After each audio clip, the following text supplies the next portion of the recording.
আসসালামু আলাইকুম। আহ সাইদুর রহমান, ক্লাস এখনো শুরু হয় নাই। ক্লাস এখনই শুরু হবে। তোমরা সাউন্ড শুনতে পাচ্ছ কিনা আমাকে একটু জানাইলে ভালো হয়, হ্যাঁ? যারা ক্লাস করতেছো, সাউন্ড শুনতে পাচ্ছ কিনা? আমি তাহলে আস্তে, আস্তে ক্লাসটা শুরু করব। যারা ফেসবুকে আছো বা যারা আমার সাথে জুমে আছো, সবাই আমাকে একটু জানাবা যে ভাইয়া সাউন্ড শুনতে পাচ্ছ কিনা। হুম? তো তোমরা কি ভালো আছো সবাই? তোমরা ভালো আছো সবাই? আমরা আস্তে, আস্তে ক্লাসটা শুরু করে ফেলি। মোটামুটি সবাই জয়েন করতেছো, জয়েন করো। তো আমাদের সাথে আজকে আমরা ২ জন টিচার তোমাদের ক্লাস নিচ্ছি ভাইয়া। আমি আ তোমাদের সাথে আমি তো মূল ক্লাস নিব। তোমাদের সাথে কোয়েশ্চেন অ্যান্সার সেশনে কোনো কিছু ক্লাস চলাকালীন সময়ে কোনো কোয়েশ্চেন জানতে চাইলে তার অ্যান্সার দেওয়ার জন্য এখানে তুমি দেখবা তোমাদের জুমের মধ্যেই একজন পার্টিসিপেন্ট আছেন। উনি হচ্ছেন আমাদের মেডিকোরি সিনিয়র টিচার, হ্যাঁ? উনি হচ্ছে রাফসান ভাইয়া। রাফসান জানি ভাইয়া, উনি দেখবা ফেসবুকের মধ্যে জুমের মধ্যে জয়েন করেছে। তো উনাকে কোনো কোয়েশ্চেন করতে পারো, অথবা তুমি ফেসবুকেও করতে পারো, রাফসান ভাইয়া অ্যান্সার দিবে। ঠিক আছে? উনাকে টেক্সট করা যাচ্ছে না। আচ্ছা, আমি এখন আজান যেহেতু দিচ্ছি, আমি ২ মিনিটের ব্রেক দিয়ে ক্লাসটা শুরু করি। আমার মনে হয় তাহলে ভালো হয়। হ্যাঁ? আজানটা একটু শেষ হোক। এরপরে ক্লাসটা করি। আর রাফসান, তুমি মনে হয় আ জুমে জয়েন করো নাই ভাইয়া। তোমাকে খুঁজে পাচ্ছি না। তোমাকে তাহলে কো-হোস্ট দেয়া হয় নাই। দাঁড়াও, আমি তোমাকে খুঁজে কো-হোস্ট দিয়ে দিচ্ছি। হ্যাঁ, তোমাকে কো-হোস্ট দেয়া হয় নাই। আমি কো-হোস্ট বানাই দেই। এখন ভাইয়া তোমরা খুঁজে পাবা ওই ভাইয়াকে। উনাকে কই তুমি অ্যান্সার করতে পারবে। একেবারে উপরেই থাকবে। হ্যাঁ? তো যেকোনো কোয়েশ্চেন উনাকে করবা। আর আমি শুধুমাত্র তোমাকে যেসব কোয়েশ্চেন করব সেগুলার অ্যান্সার শুধুমাত্র তুমি আমার এখানে দিবা। আদারওয়াইজ ক্লাসের শেষে আমি সময় দেব আমার সাথে ডিরেক্টলি কথাবার্তা বলার। কথা কি বোঝা গেছে? কি বলছি? তাহলে আমরা আস্তে ধীরে ক্লাসটা শুরু করে ফেলবো। তোমাদের তো অনেকগুলাই ক্লাস হইছে। আমার মনে হয় তোমাদের এট লিস্ট ফিজিক্সের ৪-৫ টা ক্লাস হইছে বা ২টা-৩টা ক্লাস হইছে। আচ্ছা, যারা জুমের ওয়েটিং লিস্টে আছো বা যারা জয়েন করতেছো সবাই রোল দিও। রোল ছাড়া আমরা অ্যাডমিট দিব না আসলে। রোলটা দিলে আমরা অ্যাডমিট করতে সুবিধা হয় আমাদের হোস্টদের। কারণ জিনিসটা তো বুঝতেই পারতেছো যে না হলে তো অনেকেই রোল ছাড়া অলরেডি জয়েন আমরা দিয়ে ফেলছি। বাট এটা আসলে ঠিক না। নিজের রোলটা একটু লেখো। তাহলে তোমাদের আইডেন্টিফিকেশন তো হবে না। তোমার জায়গায় কে ক্লাস করতেছে আমরা বুঝবো। যাই হোক, তো আমরা আস্তে ধীরে ক্লাস শুরু করব। মোটামুটি কথাবার্তা, বেসিক কথাবার্তা শেষ। তো আমাদের আজকের ক্লাস হচ্ছে আদর্শ গ্যাস ও গ্যাসের গতিতত্ত্ব। তো আদর্শ গ্যাস ও গ্যাসের গতিতত্ত্ব, প্রথম কথা হচ্ছে এই চ্যাপ্টারটা আমাদের মেডিকেলের জন্য কতটুকু ইম্পর্টেন্ট। এই চ্যাপ্টার থেকে মেডিকেলে প্রতি বছর ২টা বা ৩টা প্রশ্ন আসে। এবার যেহেতু তোমাদের শর্ট সিলেবাস, আরো বেশি আসার চান্স আছে। প্লাস তোমাদের গত বছর এই চ্যাপ্টার থেকে মেডিকেলে ২টা প্রশ্ন আসছে। ভয়ের কিছু নাই। এই চ্যাপ্টারটা অনেক ইজি। আমি তোমাকে অনেক সুন্দর মতো পড়াই দিব। এবং একেকটা ক্লাস প্রায় ২ ঘন্টার মতো হয়। তোমরা জানো মেডিকোর মধ্যে, হ্যাঁ? তো অনেকের টেনডেন্সি থাকে যে ভাইয়া আমরা ক্লাসটা করি, অনেক সুন্দর ক্লাস নেয় মেডিকোতে। আমরা পরবর্তীতে ক্লাস শেষে দাগানো অংশ বা ভাইয়া কি টেকনিক শিখাইছে দেখে নিব, আর আরেকবার রেকর্ডিং দেখে নিব। যেহেতু এখন রেকর্ডিং দেখার অনেক সিস্টেম আছে। বাট এইভাবে করলে ওই ২ ঘন্টা তোমার আসলে ওয়েস্টই যাবে। আমরা তোমাকে এখানে এমন করেই পড়াই, একটা জিনিস ২-৩ বার আস্তে, আস্তে বলে পড়াই। তুমি চাইলে কিন্তু পড়াটা এখানেই পড়তে পারবা। এট লিস্ট আমি তোমাকে আজকে এমন করে পড়াবো যাতে ৭০% থেকে ৮০% পড়া এখানেই মুখস্থ হয়। আমি তোমাকে গ্যারান্টি দিব, ক্লাসের শেষে প্রমাণও দিব। এখানে কয়জন এমন আছো যারা বই হাতে নিয়ে পড়তে বসছো? নট হ্যাঁ, শুয়ে বসে আছি, মোবাইলটা জাস্ট অন করলাম। মোবাইলটা অন করে শুয়ে বসে আছি। কেউ শুয়ে আছো, কেউ অন করে চলে গেছো, কেউ নাস্তা করতেছো, হ্যাঁ? জাস্ট ফিজিক্সের ইসাক স্যারের বই হাতে নিয়ে কলম নিয়ে কয়জন এরকম ক্লাস করতে বসছো? এরকম কয়জন আছো? Very good.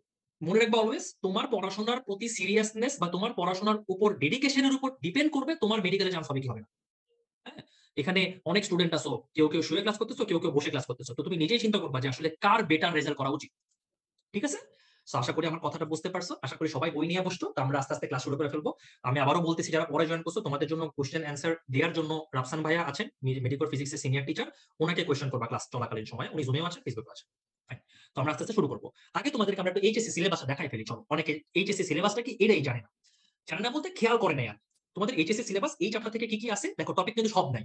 যেমন আমাদের এই সূত্রগুলো আছে, বিষয়বস্তু আদর্শ গ্যাস আছে, ওই ভয়েলচার্স এর সূত্রগুলো আছে, তাদের সমীকরণগুলো আছে। দ্যাট মিন্স এই যে পিভিআরটি আর হইতেছে P1V1 is by T1 is equal to P2 V2 by T2, একটা সূত্র আছে না? ওই সূত্র।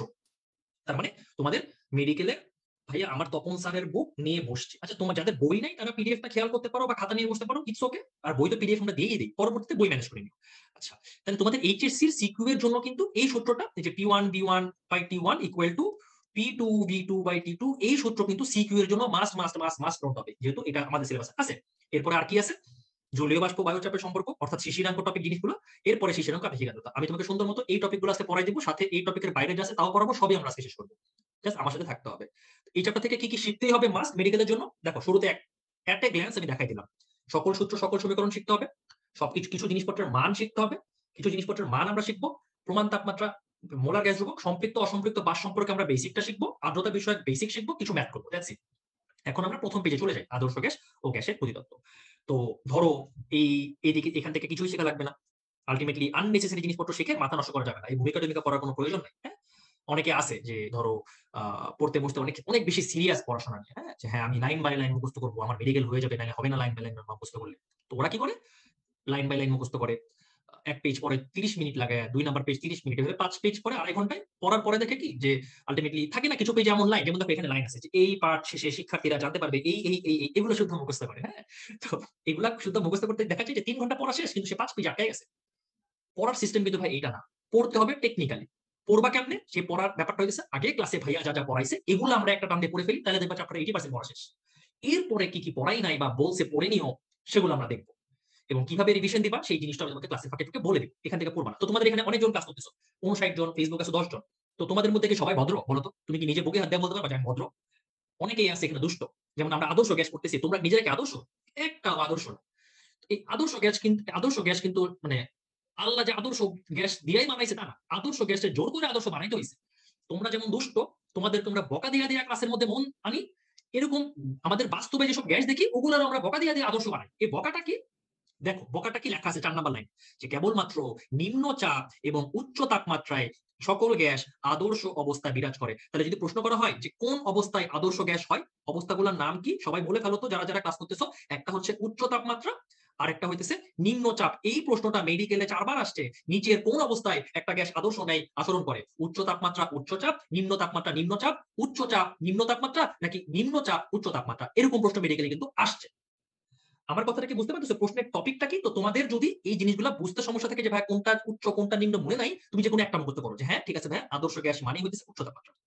বুঝেছো? লাইনটা আমাদের শ্রদ্ধেয় জনি ভাই দাগাই দিছে। এই লাইনটা। আর আমি যখন কোন কোয়েশ্চেন করব, তোমরা চেষ্টা করবা এই আমাদের যে চ্যাট বক্সটা আছে সাথে, সাথে সেখানে অ্যান্সারটা লিখে ফেলা। লিখে ফেললে যে সুবিধাটা হবে, যে জিনিসটা তুমি পড়তেছো ওটা এখানেই মুখস্থ হয়ে যাবে। এটা একটু প্র্যাকটিস করবা। এতে ক্লাসের ফ্লো ভালো থাকবে। তুমিও ক্লাসে মজা পাবা, আমিও ক্লাসে মজা পাবো। ঠিক আছে? আচ্ছা, ফাইন।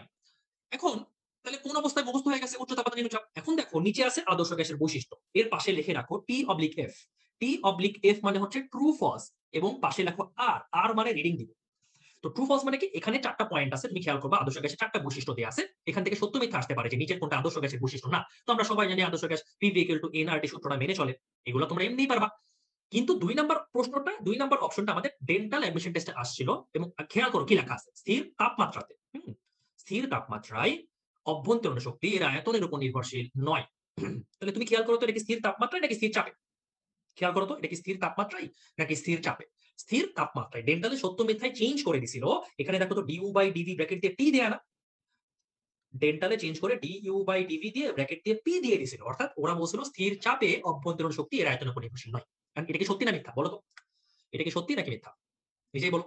ডেফিনিটলি মিথ্যা। ক্লাস কিন্তু অনেকেই করতেছো। ৬০ জন ক্লাস করতেছো। আমি কিন্তু ২-৩ জন খালি কমেন্ট দিতেছো। হ্যাঁ? খাদিজা কমেন্ট দিছে, তানিয়া কমেন্ট দিছে। সবাইরে কথা বলতে হবে। হ্যাঁ? এটা মিথ্যা। তাহলে এখান থেকে স্থির তাপমাত্রাই হবে। কথাটা মাথায় রাখবা। ঠিক পাশের পেজে তাকাও। ৩ নাম্বার পয়েন্ট, আমাদের আদর্শ গ্যাসের অনুসরণের মধ্যে কোনো আকর্ষণ বিকর্ষণ নাই। কারণ আকর্ষণ বিকর্ষণের কথা চিন্তা করলে এটা আর আদর্শ থাকবে না। হ্যাঁ? আদর্শ নাই, এবং প্রত্যেকটা মোট আয়তন দখলকৃত আয়তনের তুলনায় নগণ্য। তুমি দেখবা MCQ তে কোন জায়গাগুলো চেঞ্জ করে দেয়া হবে সেটা আমাদের জনিরা সুন্দর মতো দাগাই দিছে। হ্যাঁ? এই জায়গাটাই চেঞ্জ করে দিবে। ঠিক আছে? বলে দিবে যে আদর্শ গ্যাসের অনুসরণের মধ্যে আকর্ষণ আছে। তাহলে এটা মিথ্যা। আবার বলে দিবে যে আদর্শ গ্যাসের মোট আয়তন দখলকৃত আয়তনের তুলনায় সমান বা বেশি। হ্যাঁ? তো কোন জায়গায় চেঞ্জ হবে এই জিনিসটা খেয়াল করতে হবে। ভালো কথা। এতটুকু পড়া হয়ে গেল। হ্যাঁ? এখন দেখো এখানে ৩ নাম্বার লাইনে লেখা আছে গ্যাসের কয়টা চলরাশি আছে বলো তো? গ্যাসের চলরাশি কয়টা? সবাই অ্যান্সার করে ফেলো। গ্যাসের চলরাশি কয়টা? দ্রুত বলো, না বললে মাইর লাগাবো কিন্তু। কেউ বলতেছে না। জান্নাতুল বলছে না। চলরাশি কয়টা? চলরাশি ৩ টা। Very good. নাফিস, অনেকে এখন দ্রুত অ্যান্সার দিতেছে। এখন তো আমার ভোকা থেকে অনেক ফাস্ট হয়ে গেছে তোমরা। থ্যাংক ইউ ভেরি মাচ যারা অ্যান্সার দিতেছো। তাহলে গ্যাসের চলরাশি কয়টা? গ্যাসের চলরাশি ৩ টা। গ্যাসের চলরাশি কি আছে ভাই বলো তো? চলরাশি ৩ টা কি আছে? চলরাশিগুলো হইতেছে চাপ, আয়তন, তাপমাত্রা। তাহলে আমি চাপ, আয়তন, তাপমাত্রা মুখস্থ দরকার নাই। আমাকে বলো তো, আমরা একটু আগে গ্যাসের সূত্র শিখছিলাম। কেমনে মনে রাখবা? PVT। PVT। আমাকে বলো তো এই ৩ টা জিনিস দিয়ে কি আমাদের গ্যাসের সূত্রগুলো হয় না? এই ৩ টা জিনিস দিয়ে কি আমাদের গ্যাসের সূত্রগুলো হয় না বলো তো? যে P1 V1 by T1 = P2 V2 by T2। তাহলে আমার বলো তো, আমি যদি প্রশ্ন করি, প্রশ্ন যদি মেডিকেল এরকম হয় যে নিচের কোনটা গ্যাসের চলরাশি না? অপশন আয়তন, তাপমাত্রা, চাপ, তাপ। অ্যান্সার কি হবে? ভেরি গুড, তাপ হবে। সবাই অ্যান্সার করতেছো। এত দ্রুত অ্যান্সার করতেছো। খুবই ভালো লাগতেছে। আমি আসলে এইজন্য পড়তেই পারতেছি না কারো নাম। Thank you very much. Sanjana, জেনিরা সবাই জানাচ্ছ, তাহিয়া, ফেসবুকেও জানাচ্ছ, নাতাশা, আয়েশা, ধন্যবাদ। হ্যাঁ? তাহলে পিভিটি, তাহলে এই ৩ টা চলরাশি আমাদের আছে। ভালো কথা। আর কিছু লাগবে না। ২ টা প্রশ্ন আসবে। একটা প্রশ্ন চলরাশি কয়টা? সেকেন্ড কোয়েশ্চেন নিচের কোনটা চলরাশি না। এই জায়গাটা শেষ। এখানে ২ টা সংজ্ঞা দেয়া আছে। সংজ্ঞাগুলো মেডিকেলে কখনোই আসে নাই। তারপরেও রিডিং দিতে পারো। জাস্ট ফর ইন্টারেস্ট লাগবে না। হ্যাঁ? গ্যাসের সূত্রাবলী, গ্যাসের সূত্রাবলী। তুমি দেখো আল্টিমেটলি আমাদের মানে গ্যাসের কয়টা সূত্র আছে এমন প্রশ্ন মেডিকেলে দিবে না। বাট তোফাজ্জল স্যারের বইয়ে কোন এক জায়গায় লেখা আছে যে গ্যাসের সূত্র ৪ টা। তো যদি প্রশ্ন করা হয় যে গ্যাসের সূত্র কয়টা? অ্যান্সার ৪ টায় লাগাইতে হবে। এখন সেকেন্ড কথা হইতেছে আমি এখান থেকে আগামী ১০ পেজের পড়া তোমাকে এই ছোট্ট জায়গায় মুখস্থ করায় দেব। ঠান্ডা মাথায় শুনবা। এই জায়গায় মুখস্থ করব এবং এই জায়গায় আমরা নোট করে ফেলব। নোট কেন করব? কারণ ১ম বার পড়তে আমাকে পেজ উল্টায়, উল্টায় পড়ায় সময় আছে। কিন্তু যখন অ্যাডমিশন টেস্ট দেওয়ার ১০ দিন আগে চলে যাবে না? তখন তোমার এত সময় পাবা না এই চ্যাপ্টারটা পড়ার। তখন ১০ মিনিটে চ্যাপ্টারটা শেষ করতে হবে। অমনভাবে আমাকে বইটা গুছাইতে হবে। তাহলে আমরা বইটাকে কেমনে গুছাবো? আমরা সবকিছুকে একসাথে করে ফেলবো। যেমন তুমি দেখো তো আগামী কয়েক পেজ জুড়া এই ৪ টা সূত্রের বর্ণনা দেয়া আছে। এই বয়েল চার্টস এর সূত্রগুলার আগামী ৪-৫ পেজ জুড়ে এই বয়েল চার্টস এর বর্ণনা দেয়া আছে। তাহলে আমরা কি বয়েল চার্টস এর বর্ণনাকে যদি আমরা এখানেই একবারে লিখে ফেলি যেগুলো মেডিকেলে আসতে পারে তাহলে অনেক সুন্দর হয় জিনিসটা। কি, কি আসতে পারে? সবাই তোমাদের বই এদের হাতে আছে। সবাই এই বয়েলের পাশে টান দিয়ে তার সালটা লিখবা। ১৬৬২ বয়েলের সূত্র ১৬৬২ সালে দেয় এবং সূত্রটা লিখে ফেলবা। P proportional to 1/V আবার চার্লসের সূত্রটা কত সালে দিছে? ১৭৮৭ সালে দিছে। সূত্রটা কি? V proportional to T আবার চাপীয় সূত্র আমি তো এখানে টান দিয়ে লিখতেছি। সূত্রটা দিছে ১৮৪২ সালে। সূত্রটা হইতেছে P proportional to T এখন তুমি বলতে পারো যে ভাইয়া আপনি যে এতগুলো সূত্র পড়াইতেছেন P র সাথে V কি, V র সাথে T কি আমার এগুলো মনে থাকবে না। আচ্ছা আমারে বলো তো এগুলো কি মনে রাখার দরকার আছে? তুমি দুনিয়ার ছোটবেলা বাচ্চাকাল আমল থেকে শিখে আসতেছো না? P1 V1/T1 equal to P2 V2/T2 এটা শিখে আসছো কিনা আমাকে জানাও তো। শিখে আসছো না। আমাকে তুমি বলো তো তাহলে এই সমন্বিত সূত্রটা পারলেই কি কার সাথে কার কি সম্পর্ক আমরা এমনি পারি। তুমি দেখো তো P1 V1 মানে কি? যদি এটাকে ধ্রুবক বাদ দাও তাহলে P র সাথে V ব্যস্তানুপাতিক সম্পর্ক। আবার P1/T1 মানে কি? P র সাথে T সমানুপাতিক, আবার V র সাথেও T সমানুপাতিক। তাহলে এইটা পারলে আমরা সব পারি। কথা বোঝা গেছে? এখন আমারে তুমি বলো তো এখান থেকে মেডিকেলে কি প্রশ্ন আসবে? তোমাকে কি মেডিকেলে বলবে যে বয়েলের সূত্রটি প্রতিপাদন করে দেখাও নাম্বার ১০? কখনোই বলবে না। এবং ইভেন তোমাদের এইচএসসি তেও ওরা বলবে না। কি জানতে হবে? সূত্রটা জানতে হবে। প্রশ্ন নাম্বার ১ সবাই এই বাম সাইডে তাকাও। হ্যাঁ? বলো P proportional to 1/V আচ্ছা এটা কার সূত্র ভাইয়া বলো তো? কার সূত্র? কেউ বলে না। তাড়াতাড়ি দেখো আমি কিন্তু মাইল লাগানো শুরু করলাম কিন্তু। বয়েলের সূত্র। Very good. সেকেন্ড কোয়েশ্চেন চাপের সাথে আয়তনের সম্পর্কটা কিরকম? চাপের সাথে আয়তনের সম্পর্কটা কিরকম? কেউ বলতেছে না। Very good. চাপের সাথে আয়তনের সম্পর্কটা হইতেছে ব্যস্তানুপাতিক। একজন দিছে প্রপোর্শনাল। এমন মাইর যে দিব, মাইর একটাও মাটিতে পড়বে না। ব্যস্তানুপাতিক, হ্যাঁ? চাপের সাথে আয়তন ব্যস্তানুপাতিক। ৩ নাম্বার কোয়েশ্চেন। আমারে বলো তো ভেরি গুড বলতেছো তাসফিয়া, জান্নাতুল অনেক অ্যান্সার দিচ্ছ। ভালো লাগতেছে। আচ্ছা এই জায়গায় কি সবগুলা চলরাশি আছে? বলো তো। সবগুলা চলরাশি কি আছে? গ্যাসের যে ৩ টা চলরাশি একজন বলছে হ্যাঁ আছে। কে জানি বললা নামটা হারায় গেছে। তাহলে খবর ছিল যে সাইদুল আমি বুঝে পাইছি। এই P proportional to 1/V এখানে কি গ্যাসের ৩ টা চলরাশি আছে? হ্যাঁ? কি অবস্থা না দেখেই বলে দেয়, হ্যাঁ? এখানে কোনটা নাই? বলো কোনটা নাই? এখানে কোনটা নাই? তাপমাত্রাটা নাই। আচ্ছা, আমার এই জায়গাটা মুছে গেছে। বাট আশা করি তুমি দেখতে পারছো আমি কিভাবে নোট করব। তোমরা নোট করে নিয়েছো নিশ্চয়ই, হ্যাঁ? আমি আবার একটা লিখে দেই যেহেতু মুছে গেছে ১৬৬২ ইকুয়েশনারি। আচ্ছা ফাইন। এখন আমার কথা হচ্ছে এখানে একজন বলছে তাপ না, তাপমাত্রাটা নাই। এখন আমাকে কেউ বলতে পারবা তাপমাত্রাটা কেন নাই? তাপমাত্রা কেন নাই? ভেরি গুড যারা বলতেছো যে হ্যাঁ নাফিস জানাইছো, আয়েশা জানাইছো। কারণ তাপমাত্রাটা স্থির আছে। দেখো বয়েলের সূত্রের মধ্যে লেখা আছে যে হ্যাঁ, তাপমাত্রা স্থির থাকলে। তাহলে যদি প্রশ্ন করে তাপমাত্রা স্থির থাকলে আয়তন চাপের ব্যস্তানুপাতিক এটা কার সূত্র? অ্যান্সার হবে বয়েলের সূত্র। এবং তুমি খেয়াল করো এই যে তাপমাত্রা যেহেতু স্থির এইজন্যই কিন্তু এর সমীকরণকে কি সমীকরণ বলা হইছে? সমোষ্ণ সমীকরণ বলা হইছে। অর্থাৎ আইসোথার্মাল ইকুয়েশন এটা মেডিকেল অ্যাডমিশন টেস্ট ২০১২ সালে আসছিল। আইসোথার্মাল ইকুয়েশন কার থেকে পাওয়া যায়? কোন সূত্র থেকে পাওয়া যায়? আইসোথার্মাল ইকুয়েশন কোন সূত্র থেকে পাওয়া যায়? অ্যান্সার হবে বয়েলের সূত্র থেকে পাওয়া যায়। কথা বুঝে গেছে? এবং তুমি দেখো তোমাদের যাদের কাছে কম্পেনিয়ন বুক আছে, কম্পেনিয়ন বুকের শুরুর দিকে আমরা এই দেখো প্রত্যেকটা সূত্র একসাথে লিখে দিছি। হ্যাঁ? প্রত্যেকটা সূত্র একসাথে লেখা আছে। তোমরা সূত্রগুলোকে এই যে বয়েল, চার্লস, চাপিও তো একসাথে শিখেই ফেললাম। বাকিগুলো আমরা আস্তে, আস্তে পড়ে ফেলবো। তোমরা বইয়ে লিখে ফেলবা। হ্যাঁ? কারণ পরীক্ষার আগে তো কম্পেনিয়ন বুক খোলার সময় হবে না। বই আমরা একসাথে লিখে ফেলবো। হ্যাঁ? আচ্ছা। তাহলে বয়েলের সূত্র মুখস্থ হয়েছে সবার? বয়েলের সূত্র শেষ। এখন দেখো নিচে ৫ টা গ্রাফ আছে। তো মেডিকেলে তো আমাদেরকে গ্রাফ আঁকতে দিবে না। হাইয়েস্ট তোমাদের এইচএসসি সিকিউ তে তোমাকে এই গ্রাফটা তুলে দিয়ে বলতে পারে এইটা দিয়ে কার সূত্র বুঝানো হইছে। এখন তুমি দেখতেই পারতেছো এখানে V র সাথে P এর একটা সম্পর্ক দেখানো, চেঞ্জ দেখানো হইতেছে। তো আমরা জানি V র সাথে P বয়েলের সূত্র। তোমাকে গ্রাফ বুঝাও লাগবে না। তুমি যদি V আর P দেখো এটা বয়েলের সূত্র শেষ কথা। কথা বুঝছো? আর এখান থেকে সিকিউ এর জন্য ম্যাথ আসবে কি জানো? P1 V1 equal to P2 V2 যদি এখান থেকে ম্যাথ আসে সিকিউ এর জন্য আমি তোমাকে আজকের ক্লাসে শেষে ২ টা সিকিউ দেখাই দিব। ঠিক আছে? কিরকম সিকিউ এই চ্যাপ্টার থেকে আসবে। তোমরা কি চাও দেখাইতে? যদি চাও দেখাবো না দেখাবো না। হ্যাঁ? আচ্ছা ফাইন। তাহলে P1 তাহলে এই সূত্র আমাদের ৩ আর ৪ তুমি কি এটা বুঝছো যে তোমাদের সিকিউ ফিজিক্স এর মধ্যে মানে আমাদের তো মূল টার্গেট গ আর ঘ নাম্বার প্রশ্ন, তাই না? তো গ আর ঘর মধ্যে যে দুইটাই ম্যাথ থাকবে এটা কি বুঝো? তাহলে ম্যাথ এইখান থেকে তাহলে কি শিখতে হবে? এই সূত্রটা শিখতে হবে। এই সূত্রের অ্যাপ্লিকেশনটা বুঝতে হবে। হ্যাঁ? P1 আদি চাপ কোনটা, আদি আয়তন কোনটা, P2 কোনটা, আমাকে V2 টা বের করতে বলবে। তাহলে ৩ টা দিলে একটা বের করতে বলবে। এরকম ম্যাথ। এখন তুমি দেখো তো এই গ্রাফের নিচে একটা ছোট্ট লাইন আছে যে আয়তন বনাম চাপের লেখচিত্রটা কিরকম হবে? একটি আয়তকার পরাবৃত্ত হবে। মেডিকেল অ্যাডমিশন টেস্ট ২০১৭ সালে আসছিল, হ্যাঁ? যে ভি বনাম পি এর লেখচিত্রটা কেমন হবে? এটা একটা আয়তকার পরাবৃত্ত হবে। কিন্তু অনেকের কনফিউশন থাকবে যে রেক্টাঙ্গুলার হাইপারবোলা। এটাকে বাংলা করলে হয় অধিবৃত্ত। অধিবৃত্ত। এবং তোমাদের কেমিস্ট্রি বইতেও আমি একটু উপরে লিখি, তোমাদের এখানে লিখি। তোমাদের কেমিস্ট্রি বইতেও এই জায়গাটা অধিবৃত্ত লেখা আছে, হ্যাঁ? কেমিস্ট্রি বইতেও লেখা আছে যে এই পি বনাম ভি লেখচিত্র অধিবৃত্ত হবে। কিন্তু মনে রাখবা, তোমার পরীক্ষার অপশনে যদি ঠান্ডা মাথায় শোনো, তোমার পরীক্ষার অপশনে যদি আয়তকার পরাবৃত্ত ওয়ার্ডটা থাকে, তার মানে তোমার প্রশ্ন করা হয়েছে এই জায়গা থেকে অ্যান্সার ওইটাই হবে। It doesn't matter whether there is অধিবৃত্ত অর নট। অপশনে অধিবৃত্ত থাকুক বা না থাকুক, তোমাকে অপশনে আয়তকার পরাবৃত্ত থাকলে অ্যান্সার আয়তকার পরাবৃত্তই দিতে হবে। কথা বোঝা গেছে? যদি আয়তকার পরাবৃত্ত না থাকে সেক্ষেত্রে আমরা অধিবৃত্ত দেব। কনফিউশনটা কি ক্লিয়ার হয়েছে? এবং এই কনফিউশনটা যদি মানে কনফিউশনটা আমাদের তোমাদের রাফসান ভাইয়া জুমেও সবার জন্য ক্লিয়ার করে দিবে। কনফিউশনটা ফেসবুকে উনি সবার জন্য ক্লিয়ার করে দিবে। এবং আমি আমার আশা করি মুখে বুঝতে পারছো, আমার বলাতে বুঝতে পারছো না কি বুঝাইছি? আয়তকার পরাবৃত্ত থাকলে আয়তকার পরাবৃত্ত, না থাকলে অধিবৃত্ত। ঠিক আছে? তাহলে আমাকে বলো তো ভাইয়া, এই যে আমি একটু আগে যে পড়লাম, চার্লসের সূত্র পড়া শেষ না? পরে পেজে দেখো চার্লসের সূত্র দেয়া আছে। চার্লসের সূত্রটা পড়া কি শেষ না আমাকে বলো তো? পড়া হয়ে গেছে না? সূত্রটা কি? ভি প্রপোর্শনাল টু টি। তাই না? সূত্রটা কি? ভি প্রপোর্শনাল টু টি। এটা ওই পেজে নিচে দিকে লেখা আছে যে ভি প্রপোর্শনাল টু টি। তো এখান থেকে কি ধরনের প্রশ্ন আসতে পারে? যে কোন একটা গ্যাসের আয়তন বৃদ্ধি করলে তাপমাত্রা কি হবে? বৃদ্ধি পাবে নাকি হ্রাস পাবে? বৃদ্ধি পাবে নাকি হ্রাস পাবে? তাই না? কথা বোঝা গেছে? কি প্রশ্ন আসবে? তাহলে আয়তন বাড়লে তাপমাত্রা বৃদ্ধি পাবে, অথবা যদি বলে আয়তন ২ গুণ হলে তাপমাত্রা কয় গুণ হবে? এরকম টাইপ প্রশ্ন আসে। আমার কথা কি বুঝতে পারতেছো? প্রশ্নের প্যাটার্নটা চিন্তা করতে পারতেছো? তোমাদের মধ্যে এখানে অনেকেই আছে। সারাদিন পড়ে, লাইন বাই লাইন পড়ে, পড়তে কিন্তু পরীক্ষায় মার্ক আসে না। কেন আসে না জানো? কারণ তোমরা পড়ার সময় কেউই চিন্তা করো না। তোমরা পড়ার সময় কেউই চিন্তা করো না যে আচ্ছা, আমি এটা পড়তেছি, এটা কি পরীক্ষার জন্য লাগবে কি লাগবে না? লাগলে কি ধরনের প্রশ্ন আসবে? যেমন এখানে অনেকেই তোমরা আছো। আমাকে বলো তো, তোমার বইয়ের মধ্যে যদি এমন কোন লাইন থাকে যে এক দেশে এক রাজা ছিল। তোমার কি প্রশ্ন করবে এক দেশে কি ছিল? এরকম কি প্রশ্ন করবে বলো? এরকম প্রশ্ন করবে না। সো আননেসেসারি জিনিসপত্র মাথায় ঢুকানো যাবে না। যা বলতেছি, ভাইয়া যা বলতেছে বিশ্বাস করে নাও। এবারে লাগবে না। একটা ভালো কথা, অনুশীলনের এমসিকিউ তোমাদের জন্য ইম্পোর্টেন্ট। অনুশীলনের এমসিকিউ মেডিকেলের জন্য খুবই ইম্পোর্টেন্ট এবং অনুশীলনের এমসিকিউ থেকে সবগুলা করতে হবে না।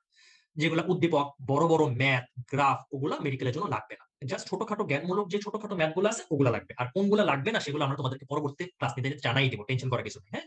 আচ্ছা, তাহলে আমাদের চার্লসের সূত্র পড়া হয়ে গেছে। সবাই কি কোর্স মুখস্থ হয়ে গেছে না চার্লসের সূত্র? এখানে যারা ক্লাস করতেছো ১২ জন, ফেসবুকে জুমের মধ্যে আসো অনেক জন, ৬০ জন। মুখস্থ হইছে কি হয় নাই? একজন দিছে না।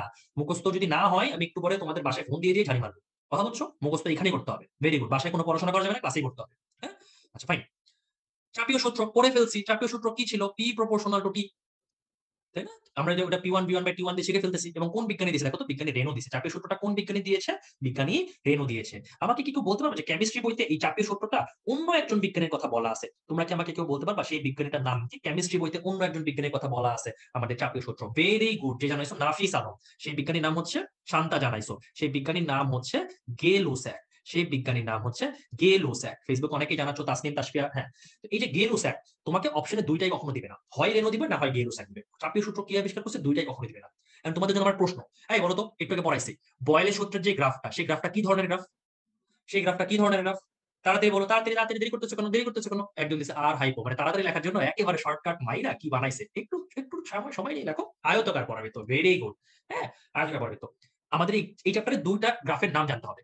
একটা এই বয়েলের গ্রাফ, রেক্টাঙ্গুলার হাইপারবোলা বা আয়তকার পরাবৃত্ত। আরেকটা হইতেছে আমাদের ভিটির গ্রাফ। দেখো লেখা আছে ভি বনাম টি এর লেখচিত্রটি কিরকম হয়? মূল বিন্দুগামী সরলরেখা হয়। মূল বিন্দুগামী। তাহলে দুইটা গ্রাফ আমরা শিখলাম। আমি এখানে লিখি, হ্যাঁ? গ্রাফ দুটা কি কি? একটা হইতেছে বয়েল। বয়েল মানে কি? বয়েল মানে পি বনাম ভি। এটা লেখচিত্রটা কেমন হচ্ছে? এটা হইতেছে, আমি শর্টকাটে লিখি, হ্যাঁ?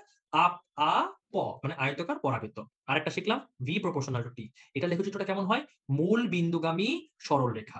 মূল বিন্দুগামী সরলরেখা। তাহলে আমরা কিন্তু দুইটা গ্রাফ শিখতেছি, যেহেতু গ্রাফ মেডিকেলে আসছে নামগুলা জাস্ট, হ্যাঁ? তোমাকে গ্রাফ আঁকা শিখতে হবে না, বুঝাও লাগবে না কিচ্ছু। তোমাদের এইচএসসি এর জন্য গ্রাফ বোঝা লাগবে না। এট লিস্ট এই চ্যাপ্টারের জন্য। অন্যান্য চ্যাপ্টারে তোমার লাগে, বেগের ক্ষেত্রে চেঞ্জ কিরকম হয় সরণের, ওটা different.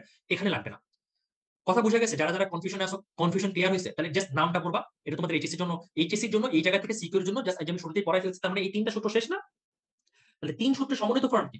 P1 V1 by T1 equal to P2 V2 by T2। তোমাদের মেডিকেলে যখন ম্যাথ দিবে এই তিন সূত্র থেকে এই সূত্রের অ্যাপ্লিকেশনের ম্যাথ দিবে। তোমাদেরকে আমি একটা চিকু দেখাবো তখন বুঝবা। ভালো কথা, তোমরা তো এই সূত্রটা সবাই পারো। আমি 4 টে সূত্র লাগাইয়া দিলাম। দেখো তোমাদের ওই পেজে নিচের দিকে আছে P প্রপোর্শনাল T, অর্থাৎ চাপ তাপমাত্রার সমানুপাতিক। এখন আমাকে একটা কথা বলবা। এখন আমাকে একটা কথা বলবা। আরেকটা সূত্র আছে যেটাও পৃথিবীর দুনিয়াতে কারো কখনো ভুল হয় নাই। সবাই আমাকে কি কেউ বলতে পারবা আদর্শ গ্যাসের সমীকরণের সূত্রটা কি? আদর্শ গ্যাসের সমীকরণের সূত্রটা কি? কেউ কি বলতে পারবা? কেউ একজন ভুল বলবে, আমি তার এখন মাইর লাগাই দিয়ে আসবো। আদর্শ গ্যাসের সমীকরণ কি? এই যে প্রথমেই নাফিস ভুল লেখছো। ভুল, ভুল, ভুল, ভুল, সবাই ভুল, সবাই ভুল, সবাই ভুল। একেবারে সবাই ভুল লেখছো। বলতেছে ভাইয়া আপনি কেন ভুল হবে? ভুলটা কোথায় ভাইয়া? মনে রাখবা মেডিকেলে এই প্রশ্ন ৩ বার আসছে। আদর্শ গ্যাসের সমীকরণ কোনটা? ৪ টা অপশনে পিভি এনআরটি ছিল। ৪ টা অপশনে পিভি এনআরটি ছিল। তোমার খেয়াল রাখতে হবে কোনটা বড় হাত, কোনটা ছোট হাত। পিভি ইকুয়াল টু এনআরটি, বড় হাত, বড় হাত, সবগুলাই বড় হাত। হ্যাঁ? সবগুলাই বড় হাত। আবার ছোট হাত, সবগুলাই ছোট হাত। তাহলে কোনটা বড় হাত, কোনটা ছোট হাত খেয়াল রাখতে হবে। মনে রাখবা এটা প্রথমটা রাইট। সবই বড় হাত, খালি এন টা ছোট হাতের। কারণ আমরা জানি এন হচ্ছে মৌল সংখ্যা, এন মানে ভর বাই আণবিক ভর। হুম? এবং পিভি ইকুয়াল টু এনআরটি এটা কোথায় আছে আমি দেখাচ্ছি। তার আগে এই চাপের সূত্রের পরের পেজে কিছু ম্যাথ আছে। ঠিক আছে? কিছু ম্যাথ আমরা দেখাই দিছি। আমি ম্যাথগুলো ক্লাসের শেষের দিকে দেখাবো। এখন আমি ম্যাথ দেখাবো না। আমি ক্লাসের শেষে ম্যাথ দেখাই। হ্যাঁ? আচ্ছা। তো দেখো এই যে 10.3 আর্টিকেলে আদর্শ গ্যাসের সমীকরণ দেয়া আছে। আচ্ছা আদর্শ গ্যাস জানি কোন অবস্থায় বিরাজ করে? তাপমাত্রা কেমন হইতে হয় আদর্শ গ্যাস হইতে হইলে? দ্রুত বলো।